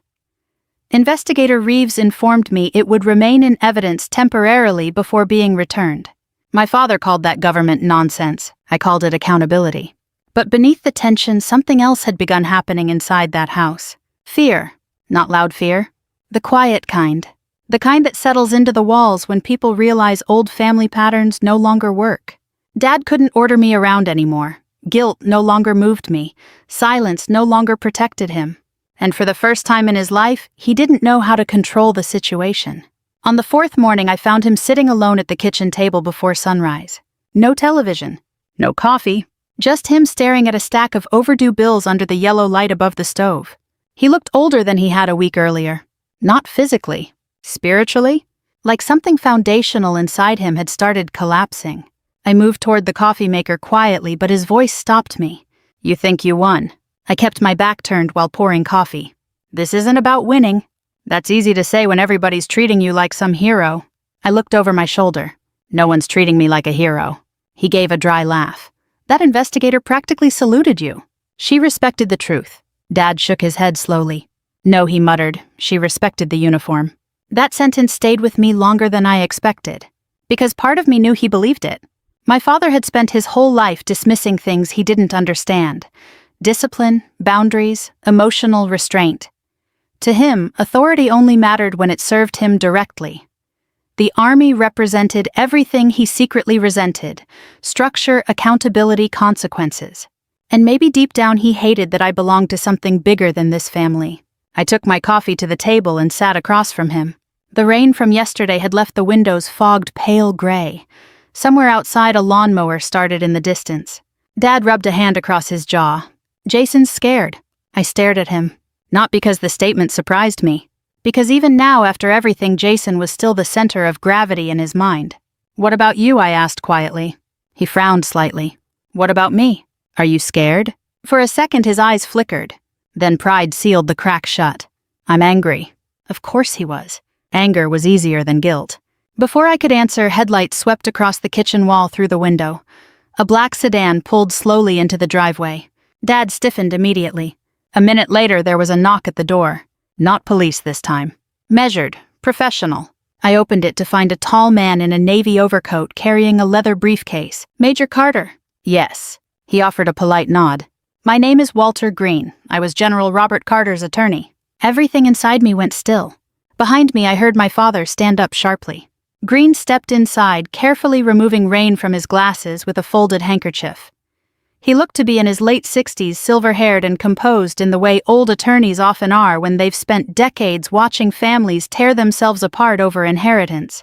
I apologize for arriving unannounced, he said, but recent events made this conversation necessary. Dad folded his arms instantly. What conversation? Mr. Green looked at him evenly. One your father instructed me to have if certain circumstances ever occurred. The kitchen became very quiet. I slowly sat back down.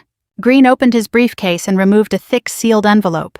My name was written across the front in my grandfather's handwriting. Emily. Just seeing it nearly took the air from my lungs. Dad stepped forward. What is that? Green ignored him. Your grandfather left specific instructions regarding his military effects, Major Carter. He was concerned they might eventually become the subject of financial coercion. Dad's face darkened instantly. That old man never trusted his own family. Green finally looked at him directly. With respect, Mr. Carter, he trusted the right people exactly as much as he intended to. That landed harder than shouting would have. Dad's jaw tightened. I picked up the envelope carefully. My grandfather's handwriting looked shakier than I remembered, but unmistakable. Suddenly I could smell his aftershave again. Hear the scrape of his cane across the porch boards. Feel his rough hand against my shoulder. I opened the envelope slowly. Inside was a letter, and another set of legal documents. My eyes moved first to the letter. Emily, if you are reading this, then one of two things has happened. Either this family has finally asked too much from you, or you have finally stopped giving it. I swallowed hard. Across the table, my father shifted uncomfortably. Your father and brother are not evil people. But weakness repeated long enough becomes cruelty. And the cruelest thing this family ever did to you was convince you that love must always cost you something. The kitchen blurred slightly. I blinked once and kept reading. You were born carrying responsibility that never belonged to you. I watched it happen for years. Every time Jason failed, you were expected to compensate. Every time Frank struggled, you were expected to absorb the damage quietly. That is not sacrifice. That is consumption. Dad suddenly snapped, "What exactly is this supposed to accomplish?" Mr. Green answered calmly, "Your father wanted his granddaughter to understand the truth." "The truth," Dad barked. "The truth is I kept this family together." "No," I said softly before I even realized I was speaking. "You kept finding someone else to carry it." The room fell silent again. I looked back at the letter. "I have paid your father's debts more times than he knows. I covered Jason's mistakes more times than he deserved. But eventually I understood something painful. Rescuing people from consequences only teaches them to keep creating disasters." My hands tightened slightly on the paper. Then I reached the final section. "There is also a trust." My father straightened instantly. Mr. Green opened the second folder. "General Carter established a private trust in Emily's name approximately 8 years ago." Jason appeared silently in the doorway behind us, pale and exhausted. Dad stared at the attorney. "How much?" Green didn't answer immediately. Instead, he looked at me. "The trust was never meant to reward service alone," he said carefully. "Your grandfather attached a condition."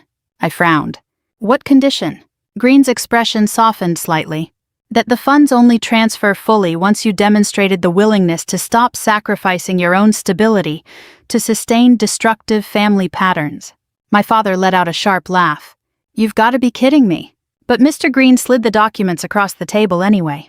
I looked down at the number and suddenly understood why my grandfather had protected it so carefully. It wasn't millionaire fantasy money, but it was enough. Enough to erase every debt I personally carried. Enough to buy a home. Enough to breathe. Jason whispered, "Jesus." Dad looked furious now, but underneath the anger was something uglier. Humiliation. "You planned this," he snapped at me. I looked up slowly. "No, Grandpa did." "He turned you against us." "No," I said quietly. "He tried to save me from becoming responsible for everyone forever." Dad shoved a hand through his hair and paced toward the sink. "All this because I sold some damn metal." "No," Mr. Green corrected gently. "Because the metal revealed the truth." Nobody spoke for several seconds. Then Jason suddenly grabbed his jacket. "I gotta go." Dad turned sharply. "Where?" Jason avoided everyone's eyes. "Out." "You can't just leave right now." But Jason was already backing toward the door. Because for the first time in his life, there was no one left between him and the consequences waiting outside. The door slammed behind him. Dad looked exhausted suddenly. Old. Smaller than I had ever seen him. And as I sat there holding my grandfather's final letter, I realized something painful. Part of me had spent my entire life waiting for my father to become someone else. Someone softer. Kinder. Fair. But grief has a strange way of clearing illusions. Some people never change. Some people only run out of power. 2 weeks later, the medal came back to me in a padded evidence envelope. Investigator Reeves met me at the police station on a Thursday afternoon, just as the sky was turning the color of old steel. She handed it over with both hands, not because procedure required it, but because she understood what it was. "Mr. Benson signed a statement," she said. "He didn't know it was stolen. Once he realized, he cooperated fully." I nodded. "What happens now?" She studied me for a moment. "That depends partly on the district attorney. Your father may face charges related to theft and fraud. The false ownership claim complicates things." I looked down at the envelope. For a long time I had imagined that getting the medal back would feel like victory. It didn't. It felt heavier than that. Like receiving back a piece of something after someone had tried to prove it could be taken. "Are you all right?" Major Reeves asked. I almost gave the automatic answer. "Yes, ma'am." "Fine, ma'am." Instead, I said, "I don't know yet." She nodded once, like she respected that more than a polished lie. That evening, I drove home slowly. The old neighborhood rolled past my windows, split-level houses, American flags, porch lights glowing in the early dark. A man across the street was dragging his trash cans to the curb. Somewhere, someone was grilling. Ordinary life continued, careless and steady. But my life had shifted. The house was quiet when I walked in. Jason was gone. No one knew exactly where. Dad said he had needed space, but I knew better. The calls had grown more threatening. The men Jason owed had stopped leaving polite messages. He had finally done what he always did when pressure became real. He ran. Dad sat in the living room, the television on mute. His face looked hollow in the blue light. There were unopened envelopes on the coffee table and a glass of whiskey beside his chair. He looked up when I came in. His eyes went immediately to the envelope in my hand. They gave it back. Yes, he swallowed. For a second I thought he might apologize. But pride is a stubborn disease. I hope it was worth it, he said. I stood in the doorway too tired to be angry.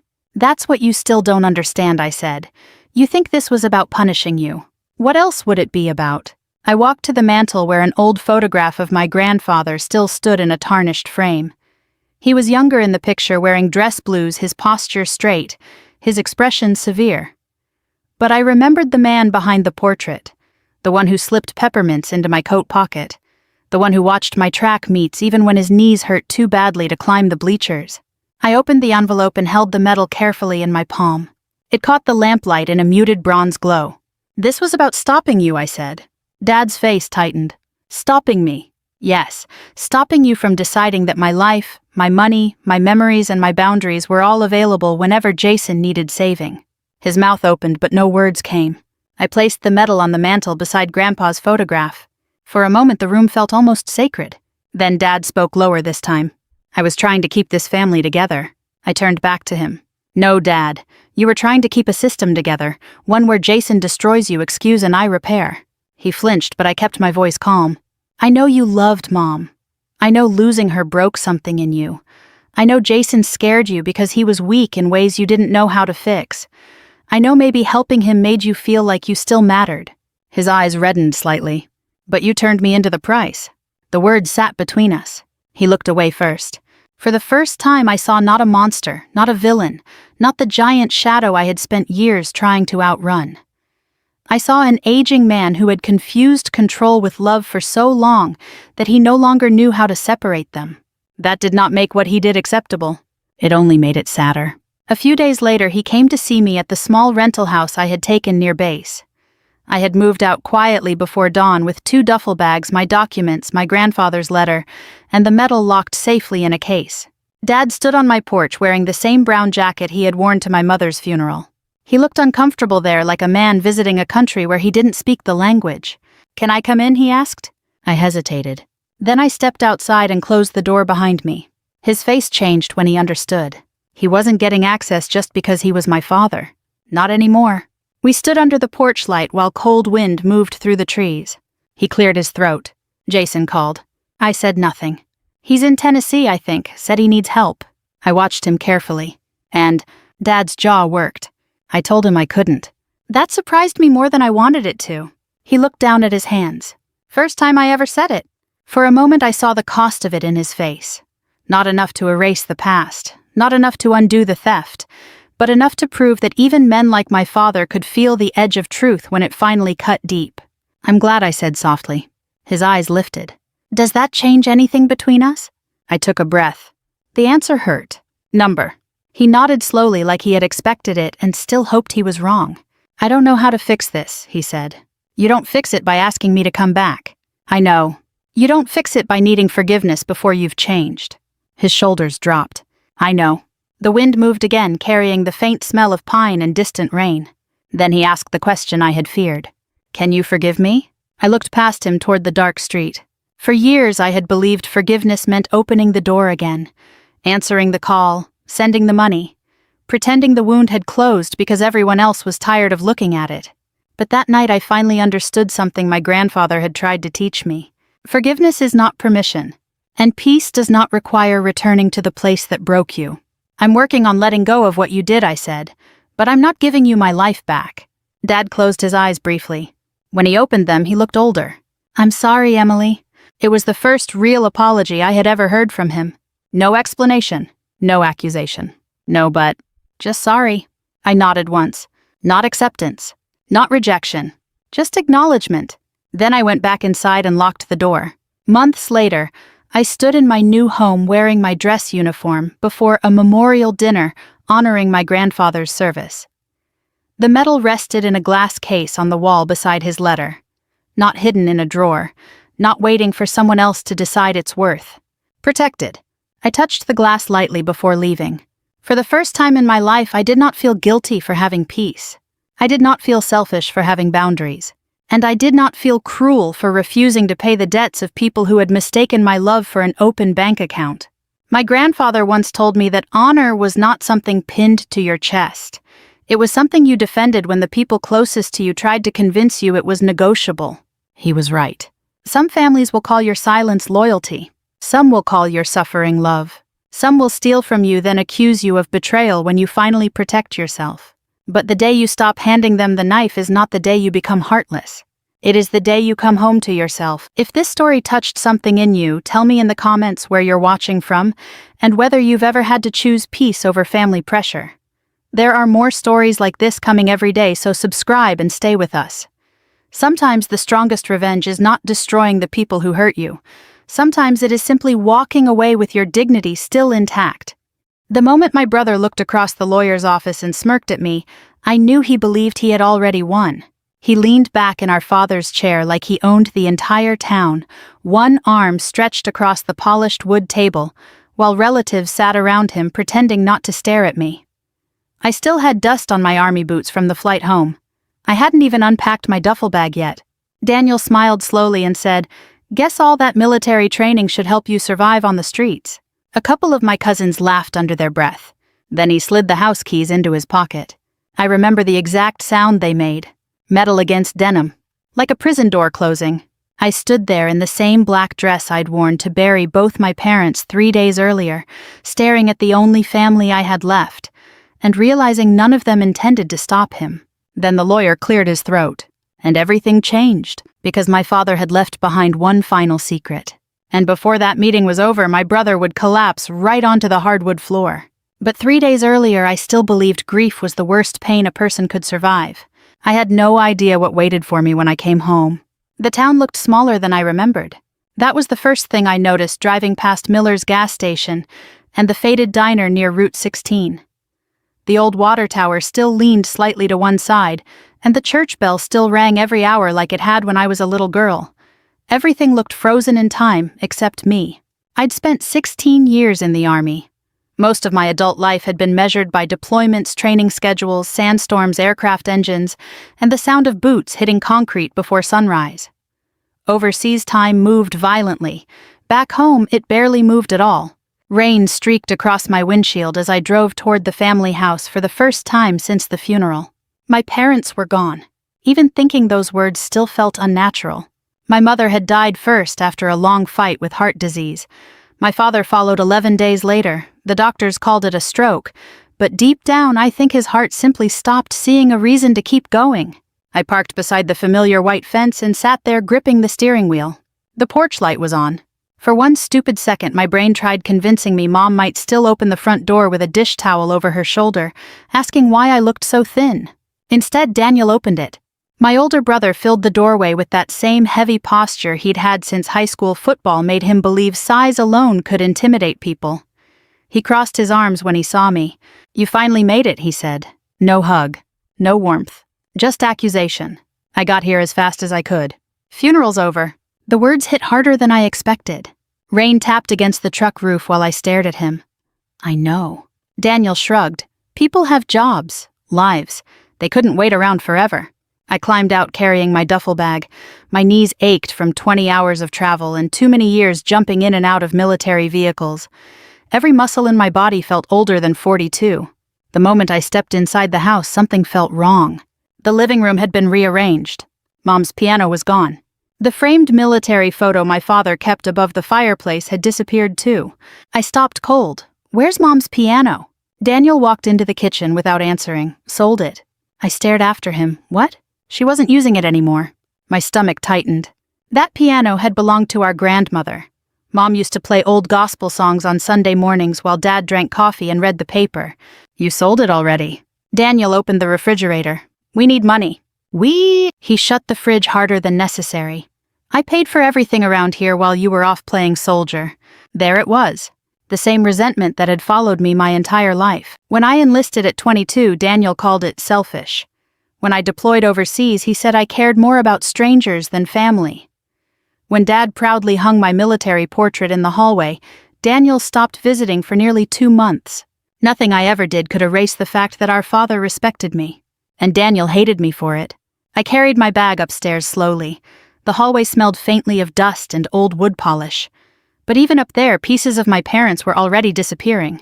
My mother's closet was half empty. Dad's watch collection was gone. Drawers stood open. It didn't feel like mourning. It felt like looting. That night I found Daniel sitting alone at the kitchen table drinking bourbon from Dad's old glass tumbler. "You changed the locks?" I asked quietly. He didn't even look embarrassed. "Yeah." I stared at him. "Why?" "Because this house is mine now. The will hasn't even been read yet." "It doesn't need to be." He took another drink.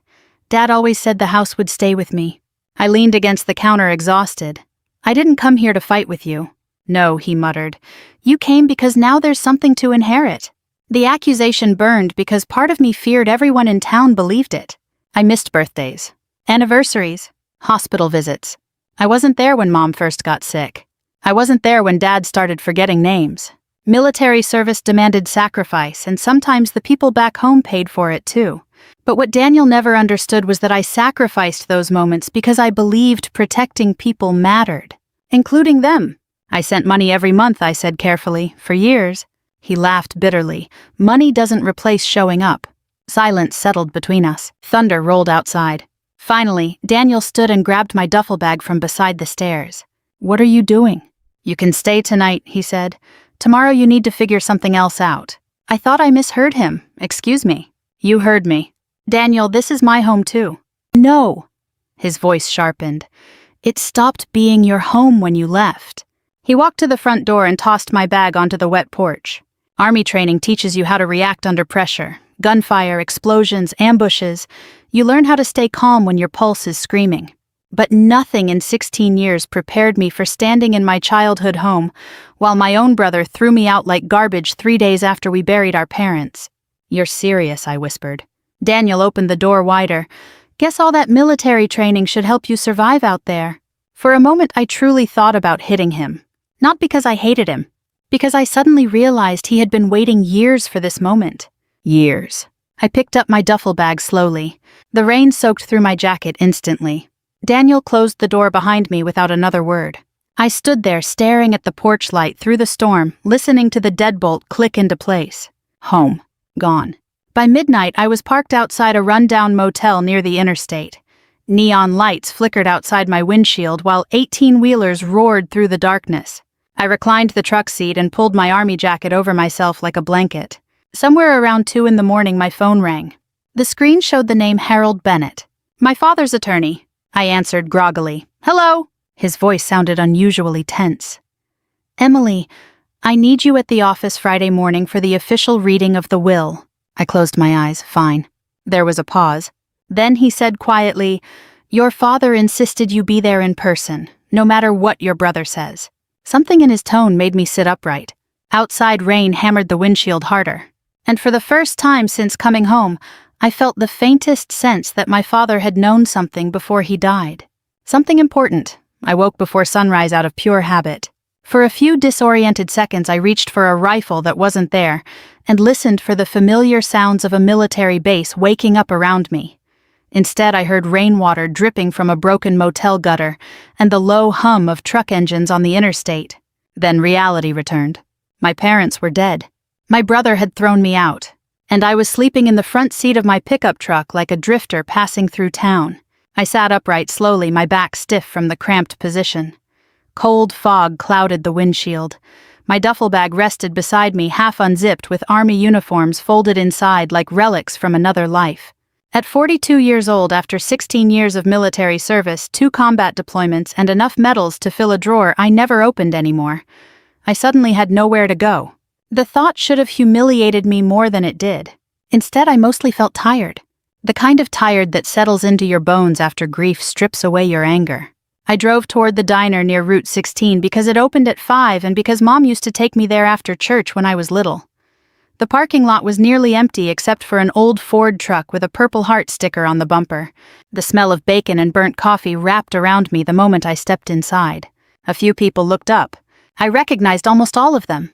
And every single face carried that same uncomfortable expression people wear around tragedy. Too much pity. Too much curiosity. "Emily Carter," the waitress whispered. I nodded politely. "Well, goodness," she touched her chest. "We heard you came home." Home. Funny word. I ordered coffee and sat near the window. Halfway through my first cup, an older man approached, slowly using a cane. Frank Delaney. Vietnam veteran? I hadn't seen him in nearly 15 years. Captain Carter, he said with a crooked smile. I stood automatically out of respect. Mr. Delaney. He shook his head. Frank. His wife Margaret appeared behind him, carrying 2 slices of pie nobody had ordered. You look exhausted, she said softly. That nearly broke me. Not the funeral. Not Daniel. A 70-year-old woman saying you look exhausted with genuine kindness in her voice. I swallowed hard. Long trip. Frank sat across from me without asking permission. Veterans do that sometimes. We recognize each other before words even happen. You staying somewhere decent? I hesitated 1 second too long. Margaret exchanged a glance with her husband. Then Frank said quietly, You can stay with us? I started to protest immediately. No, I couldn't. You could, he interrupted, and you will. That was how I ended up in their guest bedroom later that morning, staring at a handmade quilt while sunlight crept through old curtains. Margaret left folded towels on the bed like I was family. I almost cried again, not because I was weak, because kindness feels overwhelming when humiliation has hollowed you out first. Over the next 2 days, the town reminded me exactly how quickly people choose sides. Everywhere I went, I heard the same version of the story. Daniel stayed. Emily left. Daniel took care of the parents. Emily chased a military career. Daniel sacrificed. Emily abandoned the family. None of it was completely true. None of it was completely false either. That's what made it hurt. At the grocery store, one of Mom's church friends squeezed my arm sympathetically and said, Your brother really carried the burden these last few years. I nodded quietly. At the gas station, an old classmate asked, You staying long or heading back overseas? Like I was a temporary visitor in my own hometown. Even my Aunt Linda cornered me outside the pharmacy. You know, she said carefully, your brother gave up a lot staying here. I looked at her for a long moment. So did I. She smiled awkwardly. Of course, I just mean, parents need someone physically present. Physically present. The phrase followed me everywhere. Nobody saw the bank transfers I made every month. Nobody saw the nights I stayed awake in Afghanistan calculating how to pay Mom's medical bills from the middle of a desert. Nobody knew Dad called me after midnight crying quietly because he was scared of forgetting things. And nobody knew Daniel had access to every single account. That part stayed hidden, at least for now. Late Thursday afternoon, I drove past the house again. Construction trucks sat in the driveway. I pulled over immediately. 2 men carried furniture through the front door while Daniel stood outside talking into his phone. He spotted me and rolled his eyes before hanging up. What's all this? Renovations. I stared at him. Mom died 2 weeks ago. So maybe wait before tearing apart the house. Daniel shoved his hands into his jacket pockets. I'm getting it ready to sell. The words hit like a slap. Sell. Property taxes are insane. Besides, there's no reason keeping a giant house. I looked toward Dad's workshop through the side window. Did Dad know you planned this? Daniel smirked slightly. Dad's dead, Emily. Something dark moved behind his eyes when he said it. Not grief, relief. For the first time in my life, I realized my brother might not simply resent me. He might genuinely hate me. I took a slow breath. Harold called. The will reading's tomorrow. Daniel snorted. Formalities. You seem pretty confident. Because I lived here. He stepped closer. You disappeared for 16 years and suddenly expect equal treatment. I never expected anything. That's funny, he muttered. Town seems to think you came back for money. I should have walked away. Instead, I asked the question sitting in the back of my mind for days. Did you ever tell them I paid Mom's hospital bills? His expression changed instantly. Just for a second. Then it disappeared. You sent a little money. A little... You think wiring checks makes you a daughter? He snapped. You weren't here when Mom couldn't walk to the bathroom. You weren't here when Dad started forgetting where he lived. His voice cracked slightly. Real pain lived there beneath the bitterness. That was the tragedy of Daniel Carter. He wasn't a monster. He was a wounded man who let resentment rot everything good inside him. I know I missed things, I said quietly. You missed everything. Silence stretched between us while workers carried another box outside. Then I noticed something sitting near the garage. Dad's American flag, folded carelessly beside paint cans. The same flag presented to my father during his funeral service. Something inside me hardened instantly. I walked toward it. Daniel grabbed my arm. Leave it. I looked down slowly at his hand gripping my sleeve. Military instincts don't disappear. My body reacted before emotion did. One twist, one sharp movement, and Daniel stumbled backward off balance. The workers froze. Daniel stared at me in shock. I picked up the flag carefully and held it against my chest. "You don't put this on the ground," I said softly. His face turned red with humiliation. For a moment I saw the old Daniel, the insecure younger brother forever competing with someone he thought Dad loved more. Then his expression became cold again. "You always think you're better than everyone." "No," I replied. "I just think some things should still matter." I drove away before my anger got louder than my grief. That night, Frank found me sitting alone on his back porch, watching lightning bugs flicker across the fields. "You're carrying too much guilt," he said quietly. I stared into the darkness. Maybe I deserve some of it. Frank leaned back in his chair. "Combat teaches people strange lessons. One of the worst is believing sacrifice only counts if someone witnessed it." I looked at him. He nodded slowly. "Your parents knew who you were, Emily." I wanted to believe him. God, I wanted to. But deep down, I still feared tomorrow's will reading would prove Daniel right. That maybe staying mattered more than loving. And maybe I had already lost my family long before they died. The next morning, I stood outside Harold Bennett's law office wearing my dark blue dress uniform jacket over civilian clothes. Not for pride. For armor. Across the street, Daniel climbed out of his truck laughing with two cousins. Completely relaxed. Completely certain he'd already won. Harold Bennett's law office smelled exactly the same as it had 20 years earlier. Old leather, dusty paper, burnt coffee. The kind of place where lives quietly changed behind closed doors while the rest of the world kept moving outside. Rain tapped softly against the windows as I stepped inside, and every conversation in the waiting area stopped for half a second. Not because they were surprised to see me. Because they were measuring me. My black heels clicked against the hardwood floor while relatives glanced at my military jacket, my posture, the exhaustion beneath my eyes. Some offered awkward smiles. Others looked away quickly like guilt made eye contact uncomfortable. Daniel sat near the center of the room beside his wife Melissa, with one ankle resting confidently over his knee, like a king waiting for his crown. When he saw me, the corner of his mouth lifted slightly. That smile. Not joyful. Victorious. "Emily," he said casually, "didn't know if you'd show." I ignored the comment and took a seat near the far end of the conference table. Harold emerged from his office moments later carrying a thick folder against his chest. He looked older than I remembered. His silver hair had thinned and grief hung heavily around his eyes. He had been my father's best friend almost as long as he'd been his attorney. "Thank you all for coming," he said quietly. Chairs shifted. Coffee cups settled. The room tightened with anticipation. Daniel leaned back comfortably. "Let's get this over with." Harold glanced at him briefly but said nothing. He opened the folder slowly. "Last will and testament of Robert and Eleanor Carter." Hearing my parents' names spoken aloud like legal property instead of human beings made my chest ache unexpectedly. For a moment I saw Mom standing at the kitchen sink humming softly, while Dad fixed the radio in the garage. Now both of them existed as paperwork. Harold adjusted his glasses. "To my son, Daniel Carter, I leave the family residence located on Carter Road, including attached structures and household property." Daniel exhaled smugly through his nose. Melissa squeezed his hand proudly.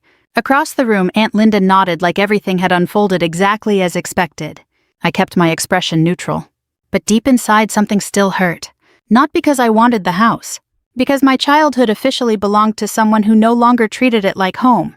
Harold continued. "To Daniel Carter, I also leave operational authority over Carter Feed and Supply pending final financial review." Daniel smiled wider at that. There it was. The business. The real prize. He looked toward me, finally unable to resist. "You hear that," he said softly. "Dad trusted me with the important stuff." Harold stopped reading briefly. "Daniel, please." But Daniel was enjoying himself too much now. "I mean, it makes sense." He shrugged theatrically toward the room. "One of us stayed and took responsibility." I looked at him calmly. "Today's about Mom and Dad." "No," he replied. "Today's about reality." A heavy silence settled over the room. Nobody defended me. Not one person. I noticed Melissa avoiding my eyes completely. Cowardice often looks polite from a distance. Harold resumed reading smaller asset distributions, jewelry, savings accounts, furniture, personal belongings, bits and pieces of an entire lifetime divided into legal sentences. Then finally he looked toward me, to my daughter Emily Carter. The room shifted slightly. I sat straighter unconsciously. Harold continued carefully. I leave my wife Eleanor's cedar hope chest, all military keepsakes belonging to the Carter family, and my personal letters. That was it. No house, no business, no land, just keepsakes. Around the table I saw subtle reactions immediately. Pity, awkwardness, confirmation. Daniel leaned back, slowly savoring the moment like good whiskey. Well, he muttered loud enough for everyone to hear, "Guess all that military training should help you survive on the streets." A couple cousins laughed nervously. Someone coughed to cover discomfort. My face burned hot instantly. Not because of the insult itself, because humiliation always cuts deepest when an audience witnesses it. I stared down at my hands beneath the table. Hands scarred from deployments. Hands that carried wounded soldiers. Hands that mailed money home month after month while eating military cafeteria food overseas to save every extra dollar I could. And somehow in that room none of it mattered. Daniel smiled wider when he saw I wasn't reacting. That was always his favorite kind of victory. Quiet suffering. I stood slowly. "I think we're done here." Harold looked up immediately. "Emily, it's fine." And strangely it was, because the worst part had already happened 3 nights earlier, when my own brother locked me out of my childhood home during a thunderstorm. After surviving that embarrassment felt smaller somehow. I reached for my purse. Then Harold cleared his throat. "Actually?" He adjusted the papers carefully. "There is still one final section of the will." Daniel frowned immediately. "What final section?" Harold didn't answer him. Instead, he removed a separate sealed envelope from the folder. I noticed something strange then. His hands were trembling, to be opened only in the presence of both children. The room grew still. Even the rain outside seemed quieter. Daniel sat forward slowly now. "What is that?" Harold opened the envelope carefully and unfolded several pages. His expression changed as he read silently. Not surprise. Something closer to resignation. Finally, he looked directly at Daniel. "Your father amended portions of the estate 6 months before his death." Daniel blinked. "What?" Harold inhaled deeply. "It appears Carter Feed and Supply currently carries approximately $2.8 million in debt obligations." The room exploded into confusion immediately. Melissa turned sharply toward her husband. "What does that mean?" Daniel's face drained of color. "That's impossible." Harold continued steadily. "Several loans were secured against the business and family property over the past 4 years. I stared at my brother. He looked genuinely panicked now. "What loans?" Aunt Linda asked. Harold lowered his glasses. "According to these records, Daniel borrowed extensively against business assets." Daniel stood abruptly. "That's temporary cash flow." Using forged authorization signatures in multiple instances, Harold interrupted quietly. Dead silence. My stomach dropped. Daniel shook his head violently. "No." Harold slid documents across the table. "I'm afraid forensic accountants already confirmed the discrepancies before your father passed away." Melissa grabbed the papers with shaking hands. "Oh my God." Daniel looked around wildly now, like the room itself had betrayed him. No, Dad knew about the expansion plans." "Your father discovered the truth last winter," Harold said softly. "After the bank contacted him directly. I felt physically cold. Dad knew. All this time Dad knew?" Harold continued. "The house inheritance includes responsibility for all associated debt." Daniel stared blankly. "That means the property may be subject to seizure if obligations remain unpaid." My brother's breathing turned shallow. But Harold still wasn't finished.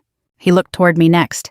"To Emily Carter, Robert Carter leaves the following ownership shares in Carter Agricultural Holdings, private investment accounts established over 15 years, military survivor trust assets, and protected farmland leases held outside debt liability." Nobody moved. Nobody even blinked. Harold looked down once more before speaking the final number. "Current estimated combined value approximately $4.3 million. The room went completely silent. I genuinely thought I misheard him. Daniel whispered, "What?" Harold pulled out one final letter. "Your father also left a personal statement." His voice softened as he began reading. "To my daughter Emily. You spent your life protecting people while asking for nothing in return. You carried burdens nobody saw and sacrifices nobody fully understood. A person's character is revealed by what they do when nobody applauds them." My throat tightened instantly. Across the table, Daniel looked physically ill. Harold continued reading. "Presence alone does not equal loyalty, and distance does not erase love." Tears blurred my vision. Dad knew. He knew everything. Then suddenly a loud crash shattered the silence. Daniel collapsed sideways against the conference table before hitting the hardwood floor hard enough to rattle the chairs. Melissa screamed, and for one frozen moment, nobody moved at all. For a few seconds after Daniel hit the floor, nobody reacted.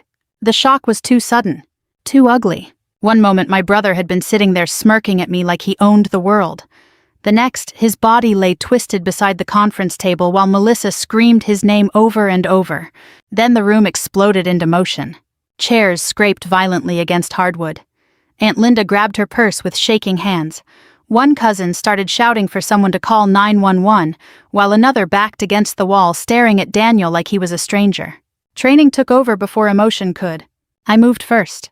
I dropped to my knees beside him, checked his pulse, tilted his head carefully, and loosened his collar while Melissa cried hysterically beside me. "Daniel," I said firmly, "look at me." His eyes fluttered open briefly. Panic. Pure panic. Not physical pain. Fear. He grabbed my wrist hard enough to hurt. "She can't take it," he whispered hoarsely. I frowned. "Take what? The house?" Then his eyes rolled shut again. Harold was already on the phone with emergency services. I sat back slowly staring at my brother's face. For the first time in years, Daniel didn't look arrogant. He looked exhausted. Older. Broken in ways nobody in town had ever bothered noticing. The ambulance arrived within minutes. Paramedics loaded him onto a stretcher while Melissa followed beside them, pale and trembling. One medic asked if Daniel had a history of heart problems. Harold answered quietly, "Stress." That might have been the understatement of the century. After they left, the office felt hollow. Nobody knew where to look anymore. The same relatives who had silently watched Daniel humiliate me now avoided my eyes entirely. Shame moved through the room like smoke. Aunt Linda finally cleared her throat awkwardly. "Emily, we didn't know." Number. They didn't. But part of me wanted to ask why nobody ever wondered.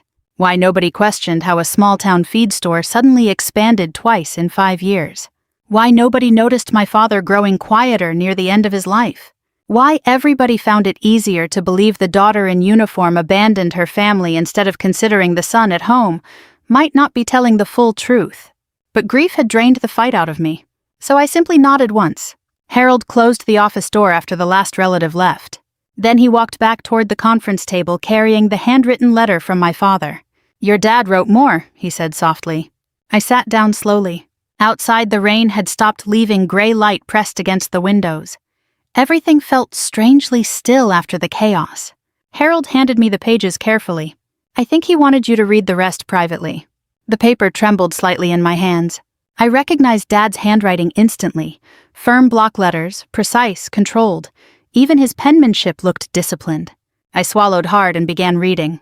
"Emily, if you're hearing this, then I'm gone, and that means I failed at the one thing I hoped I'd still have time to fix. Your brother wasn't always like this." The words blurred for a second before I forced myself to continue. "When you were children, Daniel used to wait by the window every Friday for you to come home from school. He protected you from bullies.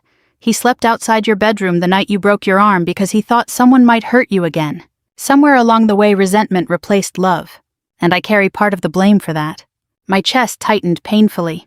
Dad never admitted mistakes easily, not even to himself. The letter continued. "I was proud of your service from the very first day you enlisted. But I made the mistake of admiring your strength too openly while expecting Daniel to simply understand his place. He didn't. He spent years believing he was second best in his own home." I closed my eyes briefly. God. How many years had Daniel carried that feeling around like poison? Another paragraph caught my attention immediately. "Last winter I discovered the financial documents. The forged signatures. The loans. The lies. At first, I wanted to report him to the authorities. Your mother begged me not to. She said losing one child emotionally was painful enough. She couldn't survive losing another completely." Tears slid down my face silently now. I kept reading. "So instead, I protected what little remained. Not because Daniel deserved rescuing, but because you deserved protection. You gave this family more than anyone ever acknowledged. You missed birthdays, funerals, Christmas mornings, and ordinary moments because you chose service over comfort. That kind of sacrifice rarely receives applause after people stop waving flags. But your mother and I saw it. We always saw it." A sob escaped my throat before I could stop it. For years, part of me believed my parents quietly resented my absence too. That maybe every deployment created another invisible wound between us. But Dad knew. The entire time he knew. Harold sat silently across from me while I cried. Not embarrassed tears, not dramatic ones. Just the exhausted kind grief pulls out of people when they finally stop holding themselves together. Eventually, I wiped my face carefully and continued reading.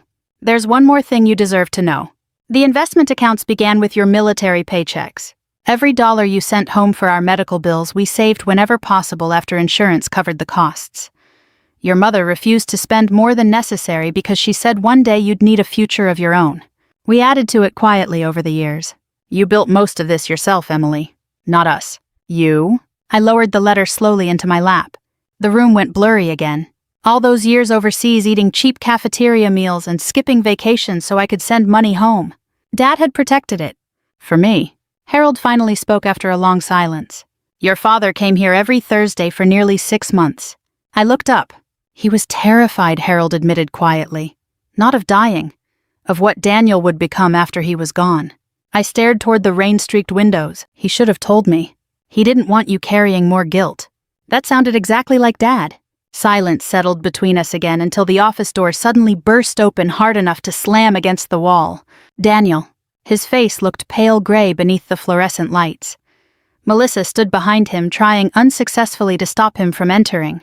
You, he snapped the second he saw me. Harold stood immediately. Daniel, this isn't the time. She manipulated him, Daniel shouted. I stared at my brother in disbelief.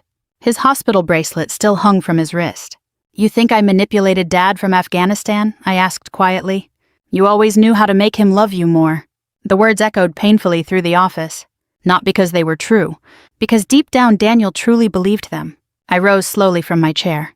For 16 years, I said carefully, I kept hoping one day you'd stop seeing me as competition. Daniel laughed bitterly. Easy for you to say. You were always the hero. No. My voice finally hardened. I was just the daughter who left. He froze slightly at that. The truth hit harder because it came without anger. I stepped closer. You think this inheritance is revenge? I asked. It isn't. It's what Dad did after realizing you were destroying yourself. Daniel's eyes filled suddenly with something fragile beneath the rage. Fear. Regret. Maybe even shame. I stayed, he whispered weakly. I was there. I know. You left us. The accusation landed softer this time. Less hatred, more hurt. And suddenly I understood something terrible. Daniel hadn't spent years trying to beat me. He spent years trying not to feel abandoned. I looked at him for a long moment before answering. I never wanted to leave you behind, I said quietly. I just wanted a life bigger than this town. His face crumpled slightly. Not dramatic. Just enough for me to glimpse the little boy Dad described in the letter. The one who once slept outside my bedroom to protect me. Then the moment vanished. Daniel looked away first. And for the first time in our lives, winning no longer felt like victory. 3 weeks after the will reading, the Carter house stood almost empty. The construction trucks were gone. The for sale sign Daniel had ordered never made it into the yard, and the bank had already started legal proceedings against the property. Small towns have a way of digesting scandal quickly. By then, everybody knew the story. The son who inherited debt, the army daughter who inherited millions, the forged loans, the hidden accounts. People suddenly smiled at me differently in grocery stores. That bothered me more than the earlier pity ever had. Respect that arrives after money isn't really respect at all. I parked beside the white fence one last time just after sunrise. Morning fog drifted low across the fields, while the old maple tree beside the porch swayed gently in the wind. For a moment the house almost looked alive again. I sat in the truck longer than necessary, because walking inside meant accepting this would truly be the last time. The front door creaked softly when I opened it. Silence greeted me immediately. Not peaceful silence, the hollow kind. The kind abandoned places carry after laughter disappears. Most of the furniture was already gone. Dust outlines remained where tables and cabinets used to sit. The living room echoed faintly beneath my footsteps. But memories still lived everywhere. Right there near the staircase, Mom once measured our height with pencil marks every birthday. Near the fireplace, Dad taught me how to shine boots before basic training. In the kitchen doorway, Daniel punched a boy in high school for making me cry after prom. That memory stopped me cold. For years, resentment had rewritten my brother into someone cruel in my mind. But people are rarely only one thing. Daniel loved me once. Maybe he still did underneath all the damage. I walked slowly toward Dad's workshop in the garage. The smell hit first. Machine oil, sawdust, metal, home. Dad's old radio still sat on the shelf beside scattered screws and unfinished projects. Reading glasses rested near a coffee mug stained dark from years of use. I picked up one of his flannel jackets hanging beside the door and held it against my chest. It still smelled faintly like him. That almost destroyed me. Not the inheritance, not the betrayal, that smell. Because grief lives inside tiny ordinary things nobody prepares you for. I sat on the old workshop stool and finally allowed myself to cry properly for the first time since coming home. Not quiet tears, real ones, the kind that leave your chest aching afterward.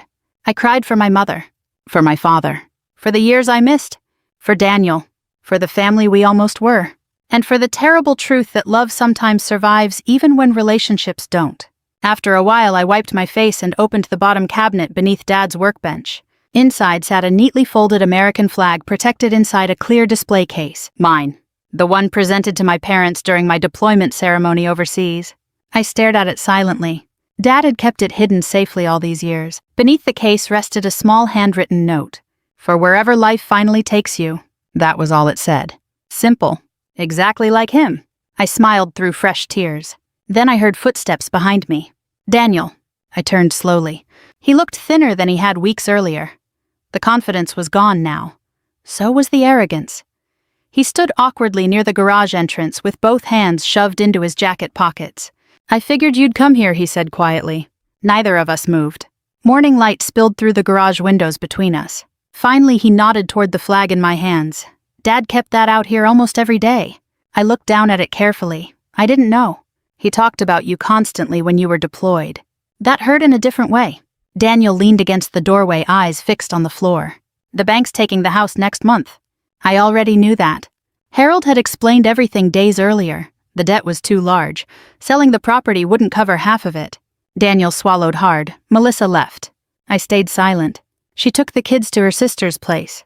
There it was. The real collapse. Not in Harold's office. Here. A man standing inside the ruins of his own choices, realizing too late what they cost him. I studied my brother carefully. He looked tired. Not physically. Spiritually. Like life had finally forced him to stop lying to himself. You know what the worst part is? He asked suddenly. I didn't answer. He gave a hollow laugh. Dad still protected me in the end. I frowned slightly. Daniel rubbed his eyes. He could have sent me to prison. Yes, he could have. But he didn't, Daniel whispered. Because despite everything, our father still loved him. That realization finally seemed to break whatever pride Daniel had left. He looked around the garage slowly. I kept thinking if I made enough money, if I made the business bigger. His voice cracked. Maybe for once he'd look at me the way he looked at you. Pain moved through me sharply then. Not satisfaction. Pain. Because all these years we had been grieving different versions of the same wound. I stepped closer slowly. Dad was proud of you too. Daniel shook his head immediately. Not like you. You stayed when things got hard. Yeah, he muttered bitterly. And look what I did with it. Neither of us spoke for several seconds. Outside, birds chirped softly across the fields. Finally, Daniel looked at me directly. Why did you help me that day in the office? What do you mean? You could have let me choke on my own panic attack. I almost laughed at how absurd that sounded. You're still my brother. Daniel stared at me like he didn't understand the sentence. Maybe he didn't. Then quietly, almost ashamed, he asked, After everything, why are you still helping with the debts? Because Harold didn't know yet, but I'd already decided to use part of the inheritance to settle the remaining medical bills, protect the family cemetery plot, and make sure Daniel's children didn't lose absolutely everything. Not because he earned it. Because bitterness spreads unless somebody chooses to stop carrying it forward. I looked around Dad's workshop one final time before answering. Because one of us had to remember what family was supposed to mean. Daniel's face crumpled. Not dramatically. Just enough. A man trying not to cry at 46 years old inside his dead father's garage.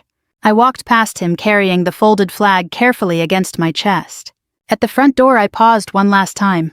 Morning sunlight poured through the windows, now warming the empty hallway where childhood photographs once hung. Dust floated quietly through the golden light. For the first time since returning home, the house no longer felt haunted. It felt finished. I stepped onto the porch and breathed in the cool country air. Behind me, Daniel remained standing silently in the doorway. Neither of us said goodbye. Some relationships don't heal in a single conversation, but sometimes survival itself is enough of a beginning. I placed the flag carefully in the passenger seat of my truck before climbing behind the wheel. As I drove down Carter Road for the last time, the rising sun spilled across the fields my father loved so much. And somewhere deep inside me, the anger finally loosened its grip. Not because justice erased the pain, but because love had outlived it. If this story touched you in any way, I'd truly love to hear your thoughts. Have you ever experienced betrayal inside your own family? Or discovered love where you least expected it? Leave a comment below and tell me where you're watching from. Stories like this remind us that dignity, sacrifice, and kindness still matter in this world. And if you enjoy emotional stories about family resilience and justice, subscribe so you don't miss the next journey. There are so many more stories waiting to be shared with you.